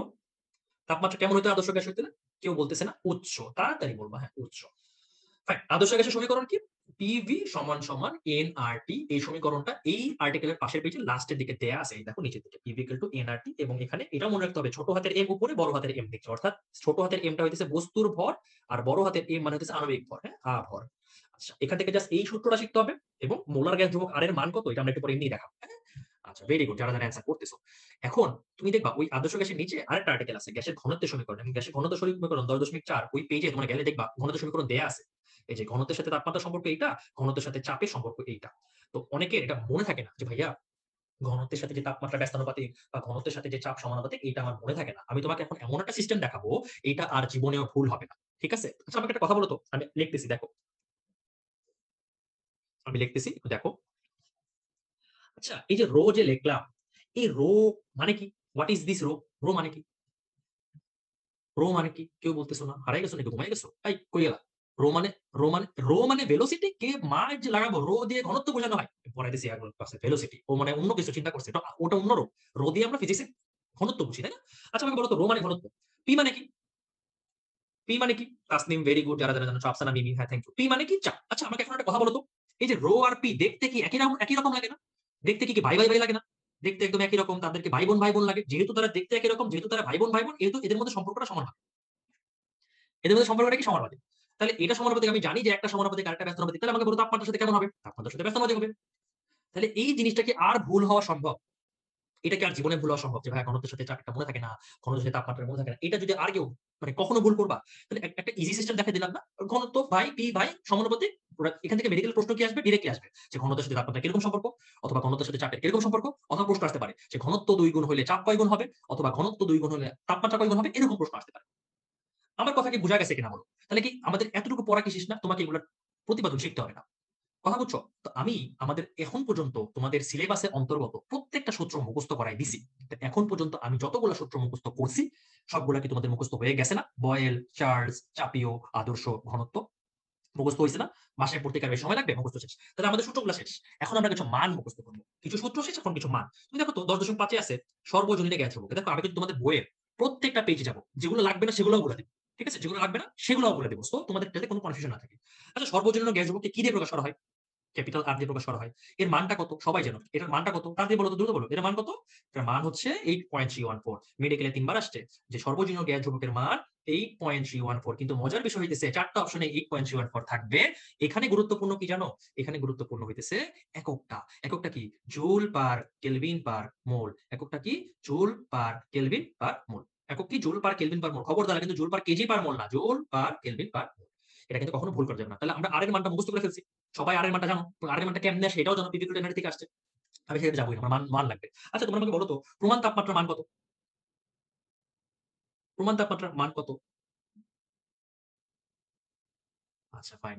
তাসনিম মনে হয় বলছিল ভাইয়া রিপিট করে। আচ্ছা তাসনিম তুমি একটু ক্লাসের শেষ পর্যন্ত আমার সাথে থাকো। ক্লাসের শেষে আমি তোমাকে কথা বলার সময় দিব না। হ্যাঁ? আপাতত আমরা আগাই। হ্যাঁ? আপাতত মাথায় রাখো জিনিসটা। হ্যাঁ? আচ্ছা। একজন দিছে 273 কেলভিন। হ্যাঁ, প্রমাণ তাপমাত্রা একজন 298 ভাই 298 যেটা সেটা এনটিপি তে, হ্যাঁ? সেটা এনটিপি, সেটা প্রমাণ না। প্রমাণ তাপমাত্রা হইতেছে 0 ডিগ্রি সেলসিয়াস অথবা 273 কেলভিন, হ্যাঁ? আচ্ছা। আর প্রমাণ চাপ কত? প্রমাণ চাপ হইতেছে 1 অ্যাটমসফিয়ার অনেকে বলে, আবার অনেকে বলে 1013 ইনটু 10^5। চলো দেখি আমাদের বইতে কি আছে। দেখো নিচেই আছে প্রমাণ তাপমাত্রা, প্রমাণ চাপ। সবাই ওগুলো কেমিস্ট্রি থেকে পড়ে আসছো। প্রমাণ তাপমাত্রার মান কত? দেখো সেলসিয়াস স্কেলে 0 ডিগ্রি সেলসিয়াস, কেলভিন স্কেলে 273 কেলভিন। এটা মনে রাখতে হবে। এটা তোমাদের মনে রাখার ইজি জিনিস। এসটিপি মানে স্ট্যান্ডার্ড টেম্পারেচার প্রেশার, হ্যাঁ? আর প্রমাণ চাপের মান কত? এই দেখো 1013 ইনটু 10^5 প্যাসকেল বা নিউটন পার মিটার স্কয়ার। এবং এসটিপি তে বায়ুর ঘনত্বটা মুখস্থ করতে হবে। বায়ুর ঘনত্ব হচ্ছে 1.293, তাই না? আচ্ছা, আমাকে কেউ বলতে পারবে পানির ঘনত্ব কত? কেউ কি বলতে পারবা? পানির ঘনত্ব কত? বায়ুর ঘনত্ব তোমরা শিখলাম 1.293 কেজি পার মিটার। কেউ কি পানিরটা বলতে পারবা? যদি পানিরটা বলতে পারো আমি খুব খুশি হব। আচ্ছা, যারা বলতে পার ভেরি গুড, অনেকেই জানাইছে। হ্যাঁ, নাবিদ, স্বর্ণালী, হ্যাঁ, অনেকে জানাইছে। পানির ঘনত্ব হইতেছে 1000 কেজি পার মিটার। পানির ঘনত্বটা আমাদের ম্যাথ করতে কাজে লাগবে। ঠিক আছে? আমি একটু পরে দেখাবো নি। যারা জানাচ্ছ ভেরি গুড। আচ্ছা, তাহলে আমাদের কত ডিগ্রি অক্ষাংশে প্রমাণ চাপ মাপা হয়? 45 ডিগ্রি অক্ষাংশে। তাহলে আমরা এখান থেকে কি শিখলাম? আমরা আর এর মান শিখছি। বলো তো আমরা আর এর মান শিখছি কিনা? এই কাতে বলো। আর এর মান শিখছি, প্রমাণ তাপমাত্রা শিখছি, প্রমাণ চাপ শিখছি। আরেকটা জিনিসের মান আছে যেটা মেডিকেল কলেজে এখন পর্যন্ত 4 বার আসছে। দেখতে পারো কিনা? আমাকে কি কেউ বলতে পারবা যে আমাকে কি কেউ বলতে পারবা যে পরম শূন্য তাপমাত্রার মান কত? পরম শূন্য তাপমাত্রার মান কত? 0 কেলভিন, -273। অনেকে ইউনিটটা লিখতেছো না, হ্যাঁ? আমি একটু জিনিসটা বলি। ভেরি গুড, তোমরা সবাই অ্যান্সার দিতে চেষ্টা করছো, thank you. But the problem is আমরা 0 কেলভিনটাকেও মুখস্থ করি এবং -273 ডিগ্রি সেলসিয়াসটাকেও আমরা মুখস্থ করি। পরীক্ষার হলে অপশনে দুইটাই থাকে। দুইটাই কেলভিন আকারে দিলে মনে করো 0 কেলভিনও থাকলো, -273 কেলভিনও থাকলো। পরীক্ষার হলে আমরা ভুল করে দিয়ে আসি, কনফিউশনে ভুগি। কারণ পরীক্ষার হল এমন একটা জায়গা, কোনো কিছু জায়গাতে হাত পাকাপাকি করে। এজন্য আমরা কনফিউশন যাবোই না। আমরা পরম শূন্য তাপমাত্রাকে কেমনে মনে রাখবো জানো? পরম শূন্য তাপমাত্রাকে আমরা মনে রাখবো, পরম শূন্য তাপমাত্রাকে আমরা মনে রাখবো কিভাবে? আমরা মনে রাখবো ওকে দিয়ে। সবাই পাশে লিখে রাখবা ওকে। তো ওকে মানে কি? ওকে মানেই হচ্ছে 0 কেলভিন, আর যাহাই 0 কেলভিন তাহাই -273 ডিগ্রি সেলসিয়াস। তাহলে মনে রাখবা কিভাবে? বলো তো মনে রাখবা কিভাবে? মনে রাখবা হইতেছে ওকে দিয়ে। কি দিয়ে মনে রাখবা? ওকে দিয়ে। সবাই বলো তাহলে পরম শূন্য তাপমাত্রা মানে কি? বলো পরম শূন্য তাপমাত্রা কি আমাদের ওকে হয়ে গেছে? সবাই বলো হ্যাঁ ভাইয়া পরম শূন্য তাপমাত্রা মানে ওকে। ওকে মানেই 0 কেলভিন। 0 কেলভিন 0 ওকে মানেই 0 কেলভিন। ওকে, সবার জিনিস ওকে হয়ে গেছে? আশা করি ওকে হয়ে গেছে। এখন তুমি দেখো পরম শূন্য তাপমাত্রা নামের মধ্যে শূন্য আছে এবং তার আরেক নাম পরম শীতলতা বা অ্যাবসোলুট জিরো টেম্পারেচার। তার নামের মধ্যে আছে শূন্য। মনে রাখবা পরম শূন্য তাপমাত্রা সবকিছুই শূন্য। বুঝছো? পরম শূন্য তাপমাত্রা সবই শূন্য। যেমন তুমি সংজ্ঞার দিকে তাকাও, নিচের দিকে দেখো সংজ্ঞা লেখা আছে। দেখো সংজ্ঞা লেখা আছে যে গ্যাসের আয়তন কি হয়? আয়তন শূন্য হয়। তার আয়তন শূন্য হয় যে তাপমাত্রায়, যার গতিশক্তিও শূন্য হয়। গতিশক্তি পুরোপুরি লক্ষণ মানে গতিশক্তি শূন্য হয়। তার মানে তোমার বলতে পারি আমি এটা যে পরম শূন্য তাপমাত্রায় সবকিছু শূন্য। তাপমাত্রাটার মান 0 কেলভিন, 0 কেলভিন, তাপমাত্রার আয়তন শূন্য হয়, গতিশক্তিও শূন্য হয়। তার মানে সবই শূন্য। যদি অবজেক্টিভ আসে যে ভাইয়া পরম শূন্য তাপমাত্রায় আয়তন কিরকম হয়? অ্যান্সার কি? শূন্য। যদি প্রশ্ন আসে পরম শূন্য তাপমাত্রায় গতিশক্তি কি হয়? শূন্য। যদি প্রশ্ন আসে কোন তাপমাত্রায় গ্যাসের আয়তন শূন্য হয়? সেই তাপমাত্রার নাম কি? পরম শূন্য তাপমাত্রা। তুমি কি জিনিসগুলো চিন্তা করো তো, পড়াগুলা কি অনেকটাই সোজা হয়ে যেতেছে না? একটু ইজি হয়ে গেল না জিনিসগুলা? আমাকে একটু জানাও তো। খুব কঠিন লাগতেছে? জিনিসটা কি খুব কঠিন? একদম ইজি হয়ে গেছে না? শেষ? কোন কিছু দরকার আছে? একদম শেষ। তাহলে আর দরকারই নেই। এই পরম শূন্য তাপমাত্রার ডেফিনিশনটা, সংজ্ঞাটা তোমাদের এইচএসসি এর সিকিউ এর জ্ঞানমূলকের জন্য আসতে পারে। জাস্ট ডেফিনিশনটা মুখস্থ হয়ে ভাইয়া বলছিল যে পরম শূন্য মাত্রা সবই শূন্য। তাহলে মুখস্থ হয়ে গেছে এটাও। হ্যাঁ ভাইয়া? আচ্ছা ফাইন। এখন স্পট টেস্ট। চলো আমরা একটু পরীক্ষা দেই ২ টা। সবাই অ্যান্সার, ১ম এ ১ নাম্বারটা অ্যান্সার করবা। পরে ২ নাম্বারটা। সবাই অ্যান্সার করো। দ্রুত। ১ম টা গ্যাসের চাপের সাথে আয়তনের সম্পর্ক বলো। আমরা জানি চাপ, এটা আয়তন। সম্পর্ক কি? সম্পর্ক কি? বয়েল সূত্র কি ছিল? ব্যস্তানুপাতিক। Very good. পরেরটা স্থির চাপের ঘনত্ব, এই যে ঘনত্ব, তাপমাত্রা, এদের সম্পর্কটা কি? এদের সম্পর্কটা এটাও ব্যস্তানুপাতিক। তাহলে হয়ে গেল, তোমাদের পড়া হয়ে গেছে। চলো আরেকটা স্পট টেস্ট করি। মোলার গ্যাস ধ্রুবক আর এর মান কত? মোলার গ্যাস ধ্রুবক আর এর মান কত? ৪ টায় দেখো 8.314 আছে। কে জানি তাসনিম তাসফিয়া বলছে সমানুপাতিক। তোমারে কিন্তু মাইল লাগানো দরকার। এই সমানুপাতিক কেন বলতেছো? এটা তো এক, ঠিক আছে। সমানুপাতিক আগের পেজে চলে যাই। সমানুপাতিক কোন দিকে সমানুপাতিক বোকা? এই একটু আগে পড়লাম না যে ঘনত্বের সাথে চাপ হইতে সমানুপাতিক, কিন্তু ঘনত্বের সাথে তাপমাত্রা ব্যস্তানুপাতিক শিখাইলাম না? তুমি মনে হয় ভুলে লেখছো, তাই না? আচ্ছা ফাইন, সমস্যা নেই। ওকে, স্পট টেস্ট শেষ। এখন এই যে ম্যাথ, এই math PV equal to nRT এর অ্যাপ্লিকেশন আমি আবারও বলি, এই যে ২ নাম্বার যে ম্যাথটা আছে এটা তোমাদের মেডিকেলের জন্য কখনোই লাগবে না। কিন্তু এইচএসসি এর জন্য এই ধরনের ম্যাথ, যেহেতু PV equal to nRT, PV equal to nRT আমাদের সূত্র পরীক্ষার মধ্যে আছে, সেহেতু এই ম্যাথটা এই অ্যাপ্লিকেশনের ম্যাথ আমাদের লাগবে। তুমি খেয়াল করো এই ম্যাথটা কেমনে করে বুঝবা কোথায় কি বসাবা। দেখো টি এর ভ্যালু দিয়ে দিবে, আর এর ভ্যালু আমি জানি, এন দিতেও পারে, বের করতেও বলতে পারে। মানে এই বাকি ৩ টার মধ্যে যেকোনো একটা মান বের করতে বলতে পারে। ঠিক আছে? এখন এই ম্যাথে কার মান বের করতে বলছে? চাপ বের করতে বলছে, পি বের করতে বলছে, রাইট? তুমি দেখো আমরা জানি স্মল এন মানে মৌল সংখ্যা, মৌল সংখ্যা মানে হইতেছে ভর বাই আণবিক ভর। তো কিছু গ্যাসের আণবিক ভর আমরা এমনি মুখস্থ পারি, তাই না? অক্সিজেনের আণবিক ভর কত? ৩২, সবাই মোটামুটি জানো, তাই না? আর এখানে এম এর মান কত দিয়েছে? ২০। আর সবকিছু বসায় দাও, আয়তনও দেয়া আছে, তাই না? ২০ সেন্টিমিটার দৈর্ঘ্যের ঘনক, এবং ঘনকের আয়তন আমরা জানি কিউব করতে হয়, ২০ এর কিউব হয়, যত হয় ওটা নিয়ে যাবা, বসায় দিবা, যা আসবে তাই। কথা বুঝছো? মানে এই ম্যাথের করার সিস্টেমটা বুঝছো কিনা? আমি তোমাকে ম্যাথ এখানে করাবো না এগুলো। কারণ এগুলো আমাদের সৃজনশীলের অংশ না, বাট আসলে আসতে পারে। বাট জিনিসটা তো বুঝছো, তাই না? এগুলো তোমরা পারো আমি জানি, তারপরে দেখালাম। একটা বই নিবে দেখে নিও। আ কেউ কোন কথা বলতেছে না। তোমরা কি আসো ভাই নাকি আমি আটকে গেলাম বুঝতে পারতেছি না। সিস্টেমটা বুঝতে পারছো? বুঝতে পারলে জানাও। আচ্ছা আমি আগাই। তো এরপরে হচ্ছে যে আমাদের এই ব্যবহারিক তো তোমরা এইচএসসি দিতে করবা। ব্যবহারিক আমি শিখাবো না। ব্যবহারিক বাদ, ছক বাদ, তাহলে কোন পেজ কাটতেছি তুমিও তোমার বই কাইটা নিও। হ্যাঁ? বাদ, বাদ। এখন এই গ্যাসের অণুর মৌলিক স্বীকার্য এই টপিকটুকু তোমাদের এইচএসসি সিলেবাসে নাই। বাট তারপরও আমি এখান থেকে কি পড়তে হবে দেখাই দিব। জাস্ট ইন কেস ভবিষ্যতে মেডিকেলের জন্য তোমার যাতে বইটা গুছানো হয়ে যায়। ঠিক আছে? কারণ আমি মেডিকেলের জন্য পড়তেছি। আর মেডিকেলে যদি তোমার এই চ্যাপ্টারটা ফুলটা থাকে, বুঝ নাই? আর টিচারদের এত সময়ও নাই মেডিকেলে যারা প্রশ্ন করে যে তারা সিলেবাস দেখে দেখে প্রশ্ন করবে। চ্যাপ্টার হয়তোবা আলাদা করতে পারবে শর্ট সিলেবাসের। কিন্তু এই চ্যাপ্টারের মধ্যেও যে আবার ভাগ আছে এটা তোমরা দেখবে না। এখন এখান থেকে কি শিখতে হবে? পাশে লিখবা আবার। ট্রু ফলস, ট্রু ফলস আর মানে রিডিং দিতে হবে। এখান থেকে মেডিকেলে কখনো প্রশ্ন আসে নাই, বাট আসলেও কি আসতে পারে? সত্য মিথ্যা আসতে পারে। কেমনে পড়বো? রিডিং পড়বো। ১ নাম্বারটা লাগবে আমাদের। ১ নাম্বারে কি বলছে দেখো তো কার সূত্র মেনে চলে? অণুগুলো কার সূত্র মেনে চলে? নিউটনের সূত্র মেনে চলে। হ্যাঁ? ২ নাম্বারটা মানে এই এখানে ১৪ টা পয়েন্ট আছে। ১৪ টা পয়েন্টের মধ্যে কোন পয়েন্টে সত্য মিথ্যা তারা চেঞ্জ করতে পারে? আমরা ওই পয়েন্টগুলোকে ভাই দেখো সুন্দর মতো দাগাই দিছি। জাস্ট এই পয়েন্টগুলোকে একবার রিডিং দিবা। কখনো আসে নাই, জাস্ট রিডিং দিবা। খুব ইম্পোর্টেন্ট না। আর ১৪ নাম্বার পয়েন্টটা সবথেকে বেশি ইম্পোর্টেন্ট যে মোট গতি শক্তির সমানুপাতিক। এটা একটু বেশি ইম্পোর্টেন্ট যে তাপমাত্রা মোট গতি শক্তির সমানুপাতিক। ঠিক আছে? আচ্ছা। তার ঠিক নিচেই দেখবা ১০.১০ গড় বেগ, গড় বর্গবেগের বর্গমূল। এটা তোমাদের এইচএসসি পরীক্ষার সিলেবাসে নাই। মেডিকেলের জন্য লাগে না। কারণ এখান থেকে মেডিকেলে আসলে সংজ্ঞাই দিতে পারে মেক্সিমাম। আর সংজ্ঞাগুলো আসলে এমন সংজ্ঞা যেগুলো পড়লেই বোঝা যায় কার সংজ্ঞা। যেমন ২-৩ টা বেগের গড় বেগের বর্গমূল কি বলবে? গড় বর্গবেগের বর্গমূল। ২-৩ টা বেগের গড়ের বর্গরে কি বলবে? গড় বর্গবেগ। ২-৩ টা বেগের গড়রে কি বলবে? গড় বেগ। তো এই ধরনের সংজ্ঞা মেডিকেলে কখনো দেয় না। বাট এখান থেকে আমাদের একটা সূত্র মনে রাখতে হবে। সেটা হচ্ছে গড় বর্গবেগের বর্গমূল। সূত্রটা কি? সিআরএমএস এর সূত্রটা হইতেছে সবাই আমি লিখে রাখি এখানে একবার 3RT/m √3RT/m সবাই জানো আমি জানি। হ্যাঁ? তোমাদের কেমিস্ট্রিতে কিন্তু এগুলো আছে। তাই না ভাইয়া? আচ্ছা এখান থেকে কিছু শিখতে হবে না। হ্যাঁ। এরপরে আমরা ১০.১১ তে চলে আসছি। আচ্ছা আমাকে একটা কথা বলো তো, আমি কি অনেক ফাস্ট আগাচ্ছি? আমি কি মানে অনেক ফাস্ট কথা বলতেছি? তোমার কি আমার কথা ধরতে অসুবিধা হচ্ছে কিনা? জিনিসগুলো কি বুঝতে পারতেছো আমি কিভাবে আসি? আমাকে একটু বইলো, হ্যাঁ? যে ভাইয়া বুঝতেছি না, আপনি একটু আস্তে বলেন। ঠিক বইলো, আশা করি। Thank you. তোমরা আমার ক্লাসের সাথে মনে হয় আসো। হ্যাঁ, ভেরি গুড। একটু দ্রুত বলছেন জান্নাতুল রুবাইয়া বলছে। আচ্ছা ঠিক আছে আপু, এটা বলবা। আমি চেষ্টা করতেছি আরেকটু আস্তে করতে, সমস্যা নাই। একটু ধীরে বলেন, একটু ধীরে বলেন। আচ্ছা ঠিক আছে, ওকে ফাইন। ওকে। এখন একেকজনের মধ্যে তো আচ্ছা কোন জায়গাটা বুঝবা না আমারে বলবা। সমস্যা নাই তো। আর আমাদের তো আরেকজন রাফসান ভাই আছেনই। ভাইয়া বুঝো নাই। বলবা তাকে, সমস্যা নাই তো। তাই না? আচ্ছা। তো এখান থেকে অনেক ইতিহাস আছে। ইতিহাস পড়ার দরকার নাই। জাস্ট এখানে নিচের দিকে তাকাও। দেখো ২ টা লাইন আছে। বার্নৌলি, হ্যাঁ? বার্নৌলি লেখছে এবং গ্যাসের গতিতত্ত্বের জনক বলা হয় বার্নৌলিকে। তুমি জিনিসটা খেয়াল করছো? তাহলে যদি প্রশ্ন করে গ্যাসের গতিতত্ত্বের জনক কে? আ গতিতত্ত্বের জনক কে? গতিতত্ত্বের জনক হইতেছে বার্নৌলি। আচ্ছা একজন বলছে শর্ট সিলেবাসের টপিক গুলো বাদ। সেগুলা থেকে কি প্রশ্ন আসবে না? সেগুলা থেকে তোমাদের এইচএসসি পরীক্ষাতে আসবে না। মেডিকেল আসবে কিনা এটা আমরা এখনো জানি না। বাট আমরা আপাতত ওটা নিয়ে চিন্তা করব না। বাট আমরা তো সবই পড়াইতেছি, তাই না? পড়াচ্ছি তো সবই। আচ্ছা। তো তুমি যখন প্রশ্ন করবে গ্যাসের গতিতত্ত্বের জনক কে? এটা ডেন্টাল একবার আসছিল। এই প্রশ্নটা অনেকে ভুল করবা। কেন ভুল করবা? কারণ তোমরা তো রিডিং পড়বা এই জায়গাটা। রিডিং পড়তে গিয়ে দেখবা কি তার পাশে তার কিছু বন্ধু আছে। এই বার্নৌলির কিছু ভাই ব্রাদার আছে যেমন ক্লসিয়াস, ম্যাক্সওয়েল। কিছু ভাই ব্রাদার এখানে দেয়া আছে। পরীক্ষার অপশনে কিন্তু এগুলাই থাকবে যে ক্লসিয়াস, ম্যাক্সওয়েল, বোলজম্যান আর হইতেছে বার্নৌলি। তো এটা আমাদের ভুল হইতে পারে। তাহলে ভুলটা যাতে না হয় আমরা কি করতে পারি? তুমি খেয়াল করো তো এই গ্যাসের গতিতত্ত্বের জনক বলা হয় বলছে। আচ্ছা আমাকে কেউ বলতে পারবা জনকের বাংলা কি? কেউ কি বলতে পারবা যে জনকের বাংলা কি?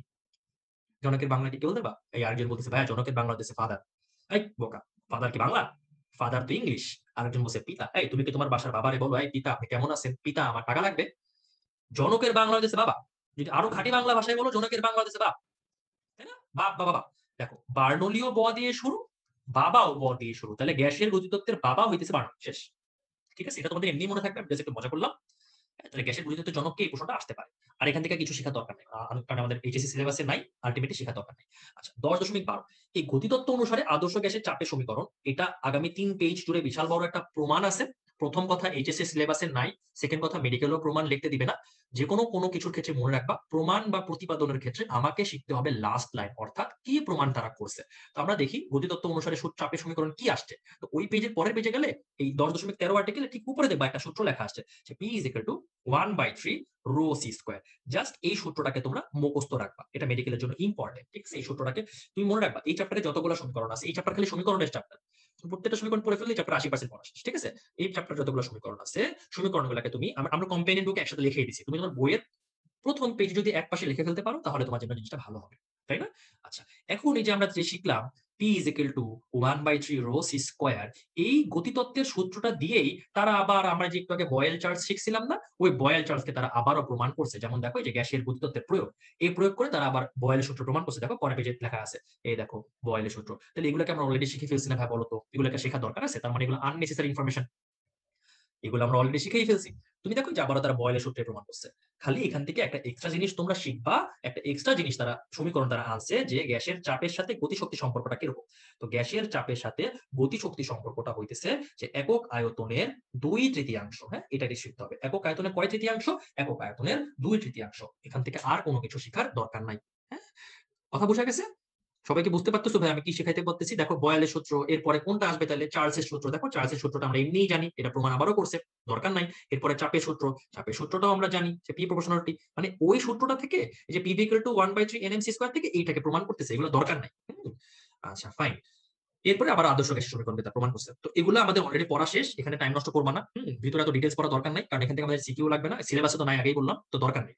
এরপর আমরা চলে যাব এই যে দেখো আমরা একটু আগে শিখছিলাম যে আদর্শ গ্যাসের সমীকরণ PV equal to nRT। আচ্ছা বলো তো, আমরা কি কেমিস্ট্রিতে শিখে আসছি না যে আদর্শ গ্যাসের সমীকরণটা বাস্তব গ্যাসের জন্য বানাইতে হলে তারা একটা সংশোধন করছিল বিজ্ঞানী একজন। তো সেই সংশোধিত সূত্রটা কোনটা? এই দেখো তোমাদের বইয়ের সামনে আছে যে P plus A by V square V minus B equal to RT। এটার প্রতিপাদনও তোমার লাগবে না, দুইটা জিনিস লাগবে। লাগবে কি? যে আমাদের সংশোধিত সমীকরণ কোনটা নিচের, এটা একটা লাগবে, অথবা বলতে পারে যে বাস্তব গ্যাসের ক্ষেত্রে গ্যাসের সমীকরণটা কি, এটা বলতে পারে। অথবা তুমি বলো তো এই সংশোধিত রূপটা কোন বিজ্ঞানী সংশোধন করছেন, বলো তো কোন বিজ্ঞানী সংশোধন করছেন? উপরেই দেখো লেখা আছে, ভেরি গুড, বিজ্ঞানী ভ্যান ডার ওয়ালস করছেন। তাহলে দ্যাটস ইট, আর কিছু দরকার নাই এখান থেকে। হ্যাঁ, কিচ্ছু দরকার নাই, আমরা পরে পেজে চলে আসবো। এই 10.14 পারস্পরিক সম্পর্ক গুলো লাগবে না, এই সূত্রগুলো আমরা অলরেডি পড়ে ফেলছি ভাই, জাস্ট সূত্রগুলো একবার একটু দেখবা, আর কিছু দরকার নাই। হ্যাঁ, এখান থেকে জাস্ট পয়েন্ট গুলা, বোল্ড লাইন গুলো দেখবা, যেগুলো আমাদের আলটিমেটলি পড়া হয়ে গেছে, 3/2 RT পড়া হয়ে গেছে। হ্যাঁ, এই যে CRMS √3RT বাই জাস্ট সমীকরণগুলো একবার দেখবা। বাট এগুলো যেহেতু তোমাদের এইচএসসি সিলেবাসে নাই, বাট এগুলো তোমাদের কেমিস্ট্রির মধ্যে কিন্তু আছে, তো তুমি সমীকরণগুলোকে কি করবা? জাস্ট এরকম আমি যেমন গোল দিলাম, তোমার বই এমনি করে গোল দিয়ে ফেলবা। তো সমীকরণগুলো তো ভাই আসলে মুখস্থ করাই দেওয়া সম্ভব না, তারপরেও যতটুকু পসিবল আমরা এখানে মুখস্থ করবো। ঠিক আছে ভাইয়া? তোমরা কি বুঝতে পারতেছো, নাকি আমার বকা খেয়ে মন কোন খারাপ করছো বলো তো ভাইয়া? আচ্ছা ফাইন, মন খারাপ করো না। তো এই যে ম্যাথটা আছে, এই ম্যাথটা আমি ক্লাসের শেষের দিকে দেখাবো যদি সময় থাকে। সময় থাকে না অবশ্যই দেখাবো, বাট এটা তোমাদের সিলেবাসে নাই, তো এই জন্য বললাম আর কি। তো ফাইন, ম্যাথ আমি পরে দেখাবো, এখন ম্যাথ না। এখন আমরা চলে যাবো আরেকটা ইম্পর্টেন্ট টপিকে, ম্যাথ শেষ, গড় মুক্ত পথ, এই 10.15। তো গড় মুক্ত পথ রিলেটেড টোটাল 3টা আর্টিকেল আছে। একটা গড় মুক্ত পথ, একটা গড় মুক্ত পথের মধ্যে সম্পর্ক, এটা গড় মুক্ত পথ এর 10.15। দেখো পরেরটা হইতেছে 10.16 সম্পর্ক, তারপরে 10.17 নির্ভরশীলতা। এই 3টা জিনিসকে আমরা একসাথে পড়বো। প্রথম কথা, এটা এইচএসসি সিলেবাসে নাই।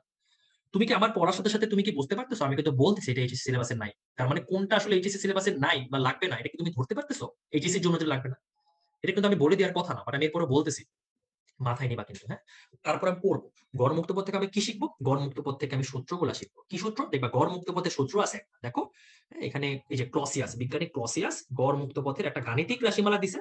তো সূত্রটা কি পরের পেজে আছে, এই সম্পর্কের পরের পেজে আছে। সূত্রটা হচ্ছে যে এখানে দেখো, গড় মুক্ত পথ ইজ ইকুয়াল টু, গড় মুক্ত পথ ইজ ইকুয়াল টু, দেখো এখানে লেখা আছে যে lambda is equal two pi square. তুমি দেখো এটা আমাদের ক্লসিয়াসের সূত্র, ক্লসিয়াসের সূত্র। আর একটা সূত্র আছে যে ম্যাক্সওয়েলের সূত্রটা কি, হ্যাঁ, যে 1/√2 পাই স্কয়ার। আমি এটাকে 1 নাম্বার সূত্র দিলাম, এটাকে আমি 2 নাম্বার সূত্র দিলাম। তোমাদের কম্পেনিয়ন বুকে আমি দিয়ে দিছি, তপন স্যারের বই আরেকটা সূত্র আছে আমাদের এই গড়মুক্ত পথের, 3 নাম্বার দিয়ে আমি লিখলাম। সূত্রটা হচ্ছে 3/4 পাই সিগমা স্কয়ার এন। এটা হইতেছে, আমি একটু মুছি, এটা আসলে পুরোটা আসে নাই, আমি দুঃখিত। আলটিমেটলি আমাদের কি দিয়ে প্রকাশ করা হয় বলতো? গড়মুক্ত পথকে ল্যামডা দিয়ে প্রকাশ করা হয় না? Lambda is equal two 3/4 pi square. তো এখন এটা 3 নাম্বার সূত্র। এখন আমি তোমাকে একটা জিনিস বুঝাই দিই। ভাই যে মুখস্থ করার ট্রিক্স নাই, লাস্টে মুখস্থ করাই দিব তো। আমি তোমাদের সামনে আসি কি জন্য বলো? আমি তোমাদের জন্য আসি কি জন্য বলো? তুমি আর টেনশন নিতেছো হুদাই, দেখো কি করতেছে। তুমি আগে প্রথমে আগে মিল খোঁজো। তুমি দেখো তো প্রত্যেকটা সূত্রের নিচে পাই এ স্কয়ার এন, আমি এখানে লিখি প্রত্যেকটা সূত্রের নিচে পাই এ স্কয়ার এন, এতটুকু কমন না? বলো তো কে জানি? আব্দুর রহমান, তোমার ভিডিওটা অন হয়ে গেছে, তুমি ভিডিওটা অফ করে দাও, হ্যাঁ সমস্যা হচ্ছে। লজ্জা পাওয়ার কিছু নেই, অফ করে দাও। হ্যাঁ ভেরি গুড। আচ্ছা তুমি দেখো তো প্রত্যেকটা নিচে পাই স্কয়ার কমন না? এখন তুমি বলতে পারো ভাইয়া বোলজম্যান, এটা তো বোলজম্যান। হ্যাঁ, আমি একটু লিখি, তোমার যারা বুঝতে পারতেছো না, আমি একটা কোম্পানির মুখে দিয়ে দিছি, তো এখানে লিখি, এখানে মুখস্থ করবো। হ্যাঁ, এটা হচ্ছে বোলজম্যানের সূত্র, এটা হচ্ছে বোলজম্যানের সূত্র। তুমি দেখো তো এই বোলজম্যানের সূত্রে সিগমা আছে, সিগমা স্কয়ার এন। আমি একটু ঠিক মতো লিখি, আমার লেখাটা তাড়াহুড়া হচ্ছে, তোমরা কেউ মনে কিছু নিও না, মানে ভাইয়া কি লিখতেছে না লিখতেছে, হাতের লেখা তো বাজে কেন। এখানে সিগমা দিয়ে যা বুঝাইছে, এই এ দিয়েও তাই বুঝাইছে। এ দিয়ে বা সিগমা দিয়ে বোঝানো হয়েছে অণুর ব্যাস, এন দিয়ে বোঝানো হয়েছে অনুসংখ্যা। তুমি দেখো তো প্রত্যেকটা ক্ষেত্রেই সবই নিচে না? তাহলে আমি কি বলতে পারি যে গড় মুক্ত পথের সম্পর্ক সবগুলাই ব্যস্তানুপাতিক? বলা যায় কিনা বলো তো? বলতে পারি। আমি আগেই যদি মাথায় ঢুকাই নেই যে গড় মুক্ত পথে সবই নিচে। তার মানে উপরে কিছু থাকলে আমি সেটাকে ভুল ধরে নিব। ১ম এই শেষ। তাহলে আমি চিন্তা করব আচ্ছা গড় মুক্ত পথের সাথে কারো মনে হয় সমানুপাতিক নাই। হ্যাঁ? তাহলে সবই ব্যস্তানুপাতিক। অনুর সংখ্যার ব্যস্তানুপাতিক, অনুর ব্যাসের বর্গের ব্যস্তানুপাতিক। তুমি দেখো ৩ জন বিজ্ঞানী সূত্র দিলেও সূত্র কিন্তু সেম 1/π²। কিন্তু একেকজন বিজ্ঞানী একেক ভাবে সূত্র প্রমাণ করছে দেখে তাদের ধ্রুবকগুলার মান বদলায় গেছে। যেমন ক্লসিয়াসের সূত্রে ধ্রুবকের মান ১, মনে রাখবেন যে ক্লসিয়াসের সূত্র ১ নাম্বার সূত্র, এইজন্য এর ধ্রুবক ১। বোলজম্যানের সূত্রে সেকেন্ড হইতেছে কোনটা? ২ নাম্বার সূত্র কার সূত্র? ম্যাক্সওয়েলের সূত্রে ২ নাম্বারে আছে। এইজন্য ম্যাক্সওয়েলের সূত্রের ধ্রুবকে একটা ২ আছে অর্থাৎ 1/√2। বোলজম্যানের সূত্রটা ৩ নাম্বারে আছে। এইজন্য একটা সূত্রের মধ্যে একটা ৩ আছে ৩/৪। ধ্রুবকের মান ৩/৪। তাহলে কি বললাম? ১ নাম্বারের সূত্র ক্লসিয়াস ১ আছে। ১ নাম্বারের সূত্র ক্লসিয়াস, ১ নাম্বারের সূত্র ক্লসিয়াস একটা ১ আছে। ক্লসিয়াসের সূত্রে ১ আছে। ১ নাম্বারের সূত্র ক্লসিয়াস, ক্লসিয়াস সূত্রে ১ আছে। ২ নাম্বারের সূত্রে ম্যাক্সওয়েল, ম্যাক্সওয়েলের সূত্রে একটা ২ আছে। ৩ নাম্বারের সূত্রে বোলজম্যান, বোলজম্যানের সূত্রে একটা ৩ আছে। কারণ তোমাকে যদি প্রশ্ন করে নিচের কোনটা ম্যাক্সওয়েলের সূত্র, তারা তো সূত্র বানায় দিবে না। তারা এই ৩ টাই দিবে। তাহলে কি আমরা ইজিলি বের করতে পারতেছি না ভাইয়া কোনটা কার সূত্র? বলো তো। কথা কি বোঝা যাচ্ছে ভাই আমি কি বলতেছি? একেবারে ইজি হয়ে গেল না? ১ নাম্বারের সূত্রে ১, ২ নাম্বারের সূত্রে একটা ২ আছে, ৩ নাম্বারের সূত্রে ৩ আছে। ম্যাথ কোন থিওরি দিয়ে করব? প্রথম কথা আতকে আসা দিয়ে আমি প্রথমেই বলি, প্রথম কথা হইতেছে তোমাদের ওটা সিলেবাসে নাই। দ্বিতীয় কথা তোমাদের এইচএসসি তেও আসবে না, মেডিকেলেও কখনো আসে নাই, আসবেও না। ৩ নাম্বার কথা, এরপরেও যদি তোমার সূত্র ইউজ করতে হয়, আমরা ম্যাক্সওয়েলের সূত্র দিয়ে ম্যাথ করব। দেখবা তোমাদের বইতে বেশিরভাগ সূত্রই নিচের দিকে দেখো লেখা আছে। একটু পরে যখন দেখাবো ম্যাক্সওয়েলের সূত্র দিয়ে ম্যাথ করা আছে। ঠিক আছে? ভালো কথা। তাহলে আমাদের সূত্রগুলো হয়ে গেল। এখন আমি একটা কথা বলছিলাম যে দুনিয়ার সবকিছুর সাথে ব্যস্তানুপাতিক সম্পর্ক, তাই না? এই দেখো ব্যস্তানুপাতিক, ব্যস্তানুপাতিক, ব্যস্তানুপাতিক, ঘনত্বেরও ব্যস্তানুপাতিক, সবই ব্যস্তানুপাতিক। কিন্তু একটা জিনিস আছে যার সাথে গড় মুক্ত পথ সমানুপাতিক। কেউ কি বলতে পারবা সেটা কি? দুনিয়ার সব ব্যস্তানুপাতিক হইলেও একটা জিনিস আছে তার সমানুপাতিক, সেইটা হইতেছে ভেরি গুড। শান্ত আমাকে অ্যান্সার করে ফেলছে। পরের পেজে গেলে দেখবা গড় মুক্ত পথের সম্পর্কের মধ্যে দেয়া আছে লাস্ট লাইনে তাপমাত্রার সমানুপাতিক। গড় মুক্ত পথ তাপমাত্রা সমানুপাতিক, অর্থাৎ দুনিয়ার সবকিছুর ব্যস্তানুপাতিক হইলেও একটা জিনিসের সাথে গড় মুক্ত পথের চাপ সম্পর্কটা সমানুপাতিক, সেটা হইতেছে তাপমাত্রা। এই জিনিস কি আর জীবনে ভুল হওয়া সম্ভব? তাহলে গড় মুক্ত পথ থেকে সবই পড়ে ফেলছি আমরা। আমি জিনিসটা মনে করাই, ঠান্ডা মাথায় বলো তো। প্রথম প্রশ্ন, গড় মুক্ত পথের সূত্র সবকিছুই কি সমানুপাতিক নাকি ব্যস্তানুপাতিক? বলো তো। সবকিছু সূত্রটা কিরকম? বলো, ব্যস্তানুপাতিক। ২ নাম্বার প্রশ্ন, আচ্ছা গড় মুক্ত পথের সাথে কোনটা সমানুপাতিক? তাপমাত্রা সমানুপাতিক। আচ্ছা ৩ নাম্বার কোয়েশ্চেন, গড় মুক্ত পথের ম্যাক্সওয়েলের সূত্রের ধ্রুবক কত? যেহেতু ম্যাক্সওয়েল কয় নাম্বারে আছে, ধ্রুবকে কি থাকবে? ১ নাম্বার। ১ মাইন্ড দিব না। ম্যাক্সওয়েল ২ এ আছে, ম্যাক্সওয়েল একটা ২ এ। বোলজম্যান ৩ এ আছে, বোলজম্যান ৩ এ। তুমি খেয়াল করো তোমাদের কম্পেনিয়ন বুকে সূত্রাবলীর মধ্যে আমরা এমনিই দিছি। প্রথমে ক্লসিয়াস, পরে ম্যাক্সওয়েল, পরে বোলজম্যান। ঠিক আছে ভাই? তাহলে আমাদের কি গড় মুক্ত পথ শেষ হয়ে গেছে না ভাই বলো তো? যারা এখনই মুখস্থ করার ট্রাই করতেছো, তুমি চিন্তা করো তো তোমার পড়াটুকু কি অনেকটুকু শেষ না ভাই বলো তো? তাই না? হয়ে গেছে না? Very good. তাহলে গড় মুক্ত পথ আর পড়া দরকার নাই।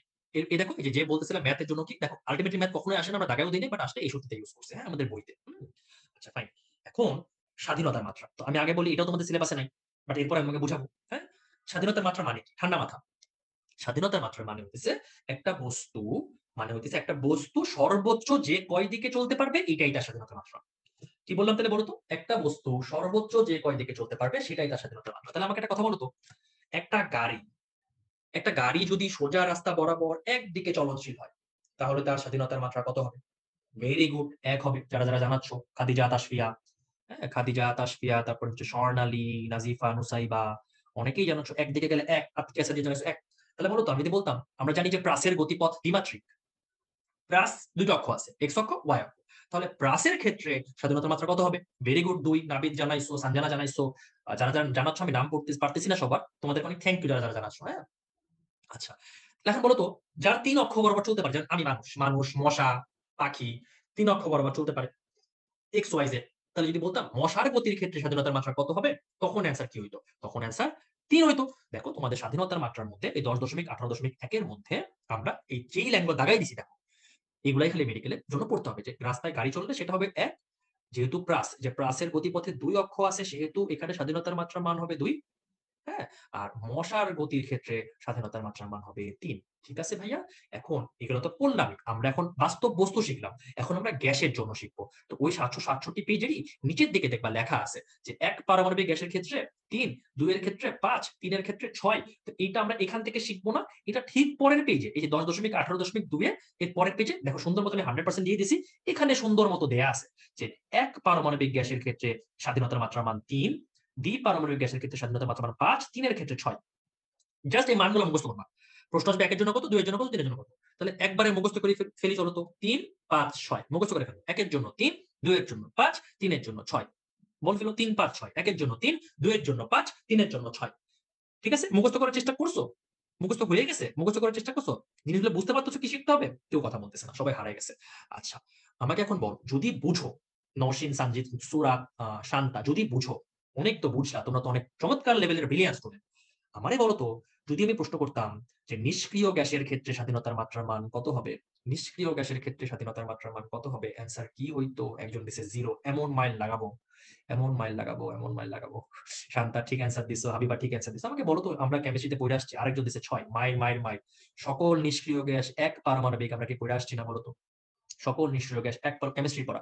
হিলিয়াম, নিয়ন, আর্গন, হ্যাঁ? সকল নিষ্ক্রিয় গ্যাস। তাহলে নিষ্ক্রিয় গ্যাস তোমরা বইয়ে লিখে রাখবা যে নিষ্ক্রিয় গ্যাস অথবা যদি আদর্শ গ্যাসের কথাও বলা থাকে, আদর্শ বা নিষ্ক্রিয় গ্যাসের ক্ষেত্রে স্বাধীনতার মাত্রার মান হবে ৩। কথা বুঝা গেছে?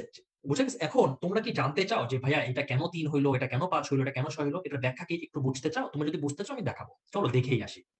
হ্যাঁ? এটা কেন ৩, কেন ৫, কেন ৬ হইল? তো তুমি খেয়াল করো, স্বাধীনতার মাত্রার সূত্র আছে একটা। একটু খেয়াল করো। সেটা হচ্ছে F = 3x - y। এখানে x মানে কি? x মানে হচ্ছে পরমাণুর সংখ্যা। x মানে হচ্ছে পরমাণুর সংখ্যা আর y মানে হচ্ছে দূরত্ব বা শর্ত। পরমাণুর সংখ্যা মানে কি? পরমাণুর সংখ্যা মানে হচ্ছে ১ পারমাণবিক মানে ১ টা পরমাণু, ২ পারমাণবিক মানে ২ টা পরমাণু, ৩ পারমাণবিক মানে ৩ টা পরমাণু। ঠিক আছে? এখন দূরত্ব বা শর্ত মানে কি? এটা আমি তোমাকে বুঝাবো। হ্যাঁ? আমি ছবিতে এঁকে বুঝাই। দেখো, এই যে ১ পারমাণবিক লিখলাম। এই যে ১ পারমাণবিক লিখলাম। তুমি খেয়াল করো। আচ্ছা, ১ম কথা, সূত্র তো সেইম। তাই না? সূত্র তো এই যে 3x - y, তাই না? 3x - y। তো এই যেহেতু পরমাণু একটা, পরমাণু একটা পরমাণু না? তাহলে এখানে x কত? x এর মান কত? ১। এটা বুঝো। আচ্ছা, আমি এখানে y এর ভ্যালু কত হবে? আমি তুমি খেয়াল করো তো y মানে কি? দূরত্ব বা শর্ত না? আচ্ছা, আমাকে বলো তো এখানে পরমাণু আছেই একটা। আচ্ছা, এখানে কি আমি কি বলতে পারি যে এই পরমাণুটা একেবারেই স্বাধীন? এখানে কি অন্য কোন পরমাণু আছে যার সাথে তার কোন দূরত্ব আছে বা তার সাথে তার কোন দূরত্বকে মেইনটেইন করতে হয়? বা এখানে কি অন্য কোন পরমাণু আছে যার সাথে তার একটা আকর্ষণ বিকর্ষণ কাজ করতেছে? সে পুরাপুরি একা না, সে পুরাপুরি স্বাধীন না। তাহলে কি আমি তার উপরে কোন শর্ত দিতে পারবো? যে হ্যাঁ, তোমার সাথে ওরে দূরত্ব মেইনটেইন করতে হবে, তোমার সাথে ওরে কিছু করতে হবে। তার মানে তার সাথে অন্য কারো কোন দূরত্ব নাই। একটা দূরত্বও নাই। মানে ০ টা দূরত্ব আছে। ০ শর্ত আছে। তাহলে এক্ষেত্রে y এর মান হবে 0। তাহলে বসায় দিলে হয়ে কত? অ্যান্সার ৩। এইজন্য এক পারমাণবিকের ক্ষেত্রে স্বাধীনতার মাত্রা মান হচ্ছে ৩। তুমি খেয়াল করো, দ্বি-পারমাণবিকের ক্ষেত্রে আমরা বুঝতেই পারতেছি x এর ভ্যালু কত হবে? যেহেতু ২ তাহলে x এর ভ্যালু ২। আর y এর ভ্যালু কত হবে? তুমি দেখো, এখানে পরমাণু কয়টা আছে? এখানে পরমাণু কয়টা আছে? পরমাণু আছে ২ টা। তো আমাকে বলো তো ২ টা পরমাণুর মাঝখানে কয়টা দূরত্ব আছে বলো তো? পরমাণু ২ টা। দূরত্ব কয়টা? একটা দূরত্বই না বলো তো। তারা কি একই দিকে আকর্ষণ বিকর্ষণ করতে পারবে না? একটাই তো। এক্ষেত্রে y এর মান কত হবে? ১ হবে। তাহলে আমরা যদি সূত্রে ফালাই দেই যে F2 is equal to 3 into 2 minus কত হবে? ১ হবে। এইজন্য ৩ দুগুণে ৬ মাইনাস ১ অ্যান্সার হবে ৫। কেন ১ হইছে বুঝছো? কারণ তাদের মধ্যবর্তী দূরত্ব একটাই। কথা বুঝছো? এতটুকু বুঝছো কিনা? কিন্তু ৩ পারমাণবিক বস্তুর ক্ষেত্রে মনে রাখবা, আমরা কেমিস্ট্রিতে পড়ে আসছি না যে কিছু ৩ পারমাণবিক গ্যাস সরল রৈখিক আকৃতিরও হয়, কিছু গ্যাস ৩ মাত্রিক বা ত্রিভুজ আকৃতিরও হয়। আমরা শিখে আসছি না? আমাকে আগে বলো। সবাই ৩ মাত্রিকের ক্ষেত্রে, ৩ পারমাণবিকের ক্ষেত্রে এইটা বুঝতে পারো যে x এর ভ্যালু ৩ হবে। No confusion. এখানেও x এর ভ্যালু ৩ ই হবে। কিন্তু y এর ভ্যালু এই যদি সরলরৈখিক হয়, সেক্ষেত্রে কত হবে? আমাকে বলো তো, আমি সূত্রটা লিখি। F3 তাহলে ৩ ইনটু ৩ মাইনাস এখানে কত হবে বলো তো? আমাকে নিজের এই ছবিটা দেখে বলো তো দূরত্ব কয়টা আছে? পরমাণু ৩ টা। এদের মধ্যবর্তী দূরত্ব কয়টা আছে ভাই বলো তো? ২ টা দূরত্ব আছে না? তাহলে ৩ তিরিক্কা ৯ মাইনাস এখানে কয়টা হবে? y এর মান ২ হবে। যেহেতু ২ টা দূরত্ব ৩ তিরিক্কা ৯ মাইনাস ২ কত হবে? অ্যান্সার হবে ৭। তাহলে যদি প্রশ্ন করা থাকে যে সরল রৈখিক যদি হয় ৩ পারমাণবিক বস্তু, যদি সরল রৈখিক হয় সেক্ষেত্রে স্বাধীনতার মাত্রার মান হবে ৭। কথা বুঝছো? কিন্তু যদি এরকম হয়, এই যে নিচের ছবিটা খেয়াল করো, ত্রিভুজ আকৃতির হয়, সেক্ষেত্রে y এর ভ্যালু কত হবে? তুমি দেখো তো সেক্ষেত্রে কি ৩ টাই দূরত্ব আছে না? এভাবেও দূরত্ব আছে, এভাবেও দূরত্ব আছে, আবার এভাবেও দূরত্ব আছে। তাহলে যদি ত্রিভুজাকৃতির হয় সেক্ষেত্রে y এর ভ্যালু ৩ হবে। তখন সূত্রটা কি হবে? তখন হবে ৩ × ৩ - ৩ ৩ × ৯ - ৩ কত হয়? ৬ হবে। কথা বুঝছো? যদি ৩ মাত্রিক হয়, ত্রিভুজাকৃতি হয়, সেক্ষেত্রে আমাদের f এর ভ্যালুটা ৬ হবে। এটার ব্যাখ্যাটা কি বুঝতে পারছো? কেন ৬ হবে? এখন একজন বলছে, "ভাইয়া বহু পরমাণুর ক্ষেত্রে কত হবে ভাইয়া?" ভাইয়া বহু পরমাণুর ক্ষেত্রে এরকম কোন স্পেসিফিক কথা নাই। তোমাকে উল্লেখ করে দেবে। যদি কোন উল্লেখ করে দেয় এত পারমাণবিক, তুমি সেক্ষেত্রে সূত্র ইউজ করে বের করতে পারবা। হ্যাঁ? বহু পরমাণুর কথা আমাদের উল্লেখ করা নাই কোথাও, ওটা লাগবে না। তোমাকে উল্লেখ করে দেবে। হ্যাঁ? এখন তুমি খেয়াল করো, আমি ৩ পারমাণবিক গ্যাসের ক্ষেত্রে এক জায়গায় ৭ বের করলাম, এক জায়গায় ৬ বের করলাম। এখন তাহলে আমরা অ্যান্সার কোনটা দিব? মনে রাখবা। আমাদের ইসাক স্যারের মধ্যে খেয়াল করো ৩ পারমাণবিক গ্যাসের ক্ষেত্রে বলা আছে f এর মান ৬, 6। এখন এখানে কি উল্লেখ আছে যে এটা কি সরলরৈখিক গ্যাস নাকি ত্রিভুজাকৃতির গ্যাস? উল্লেখ নাই কিন্তু। কিন্তু তপন স্যারের বইতে উল্লেখ করে বলে দেয়া আছে যদি সরলরৈখিক হয় সেক্ষেত্রে স্বাধীনতার মাত্রার মান হবে 7, যদি ত্রিভুজাকৃতির হয় সেক্ষেত্রে স্বাধীনতার মাত্রার মান হবে ৬। তাহলে কি আমার কথা বুঝতে পারতেছো? আল্টিমেটলি তুমি ৬ই মনে রাখবা, কিন্তু উল্লেখ করে দিলে এটা একটু চেঞ্জ হবে।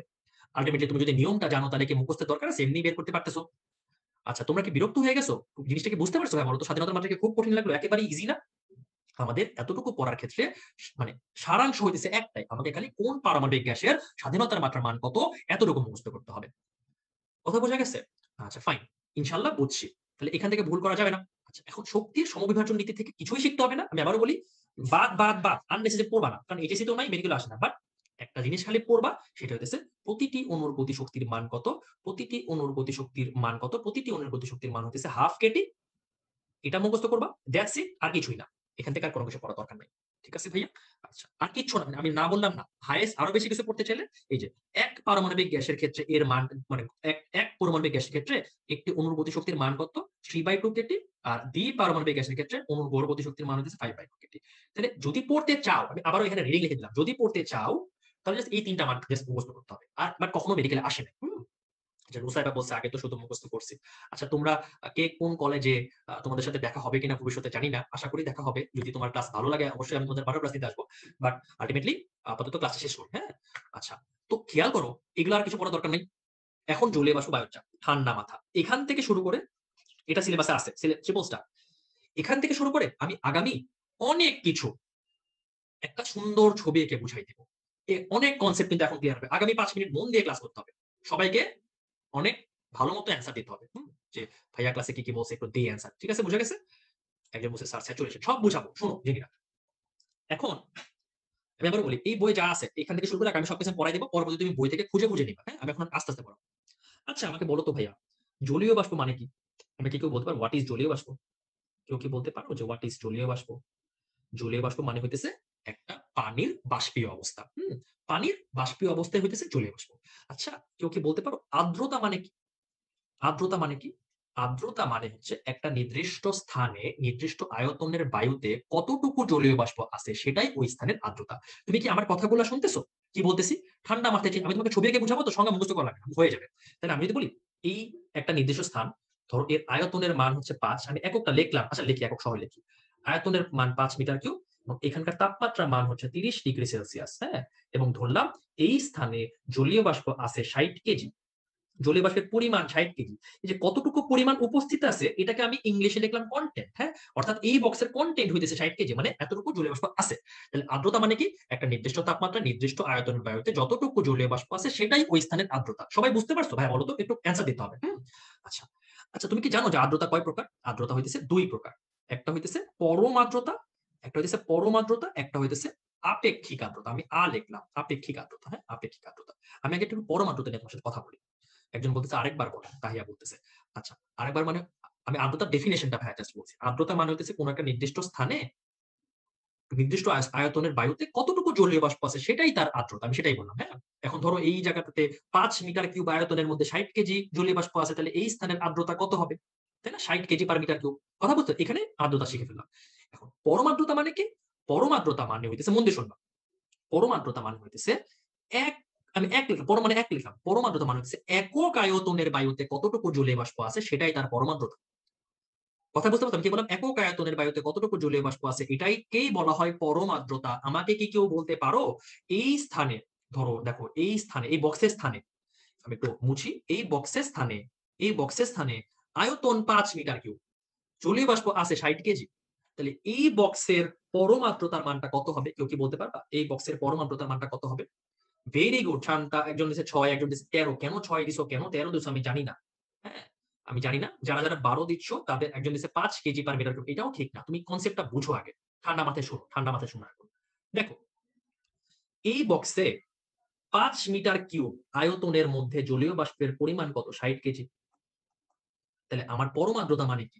একক আয়তনের মধ্যে কত সেটা? তাহলে ঐকিক নিয়ম। তাহলে 5 মিটার কিউবে যদি 60 কেজি থাকে, তাহলে 1 মিটার কিউবে কি হবে?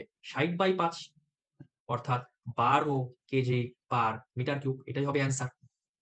কথা বুঝা গেছে? এটা হইতেছে পরম আর্দ্রতা। এটা তোমাদের এইচএসসি এর সিকিউ তে আসতে পারে যে কোন একটা স্থানের পরম আর্দ্রতা 12 কেজি পার মিটার কিউব বলতে কি বুঝো? তাহলে কি এখন নিজের মতো বুঝায় অ্যান্সার দিতে পারবা না? হ্যাঁ, বলো তো।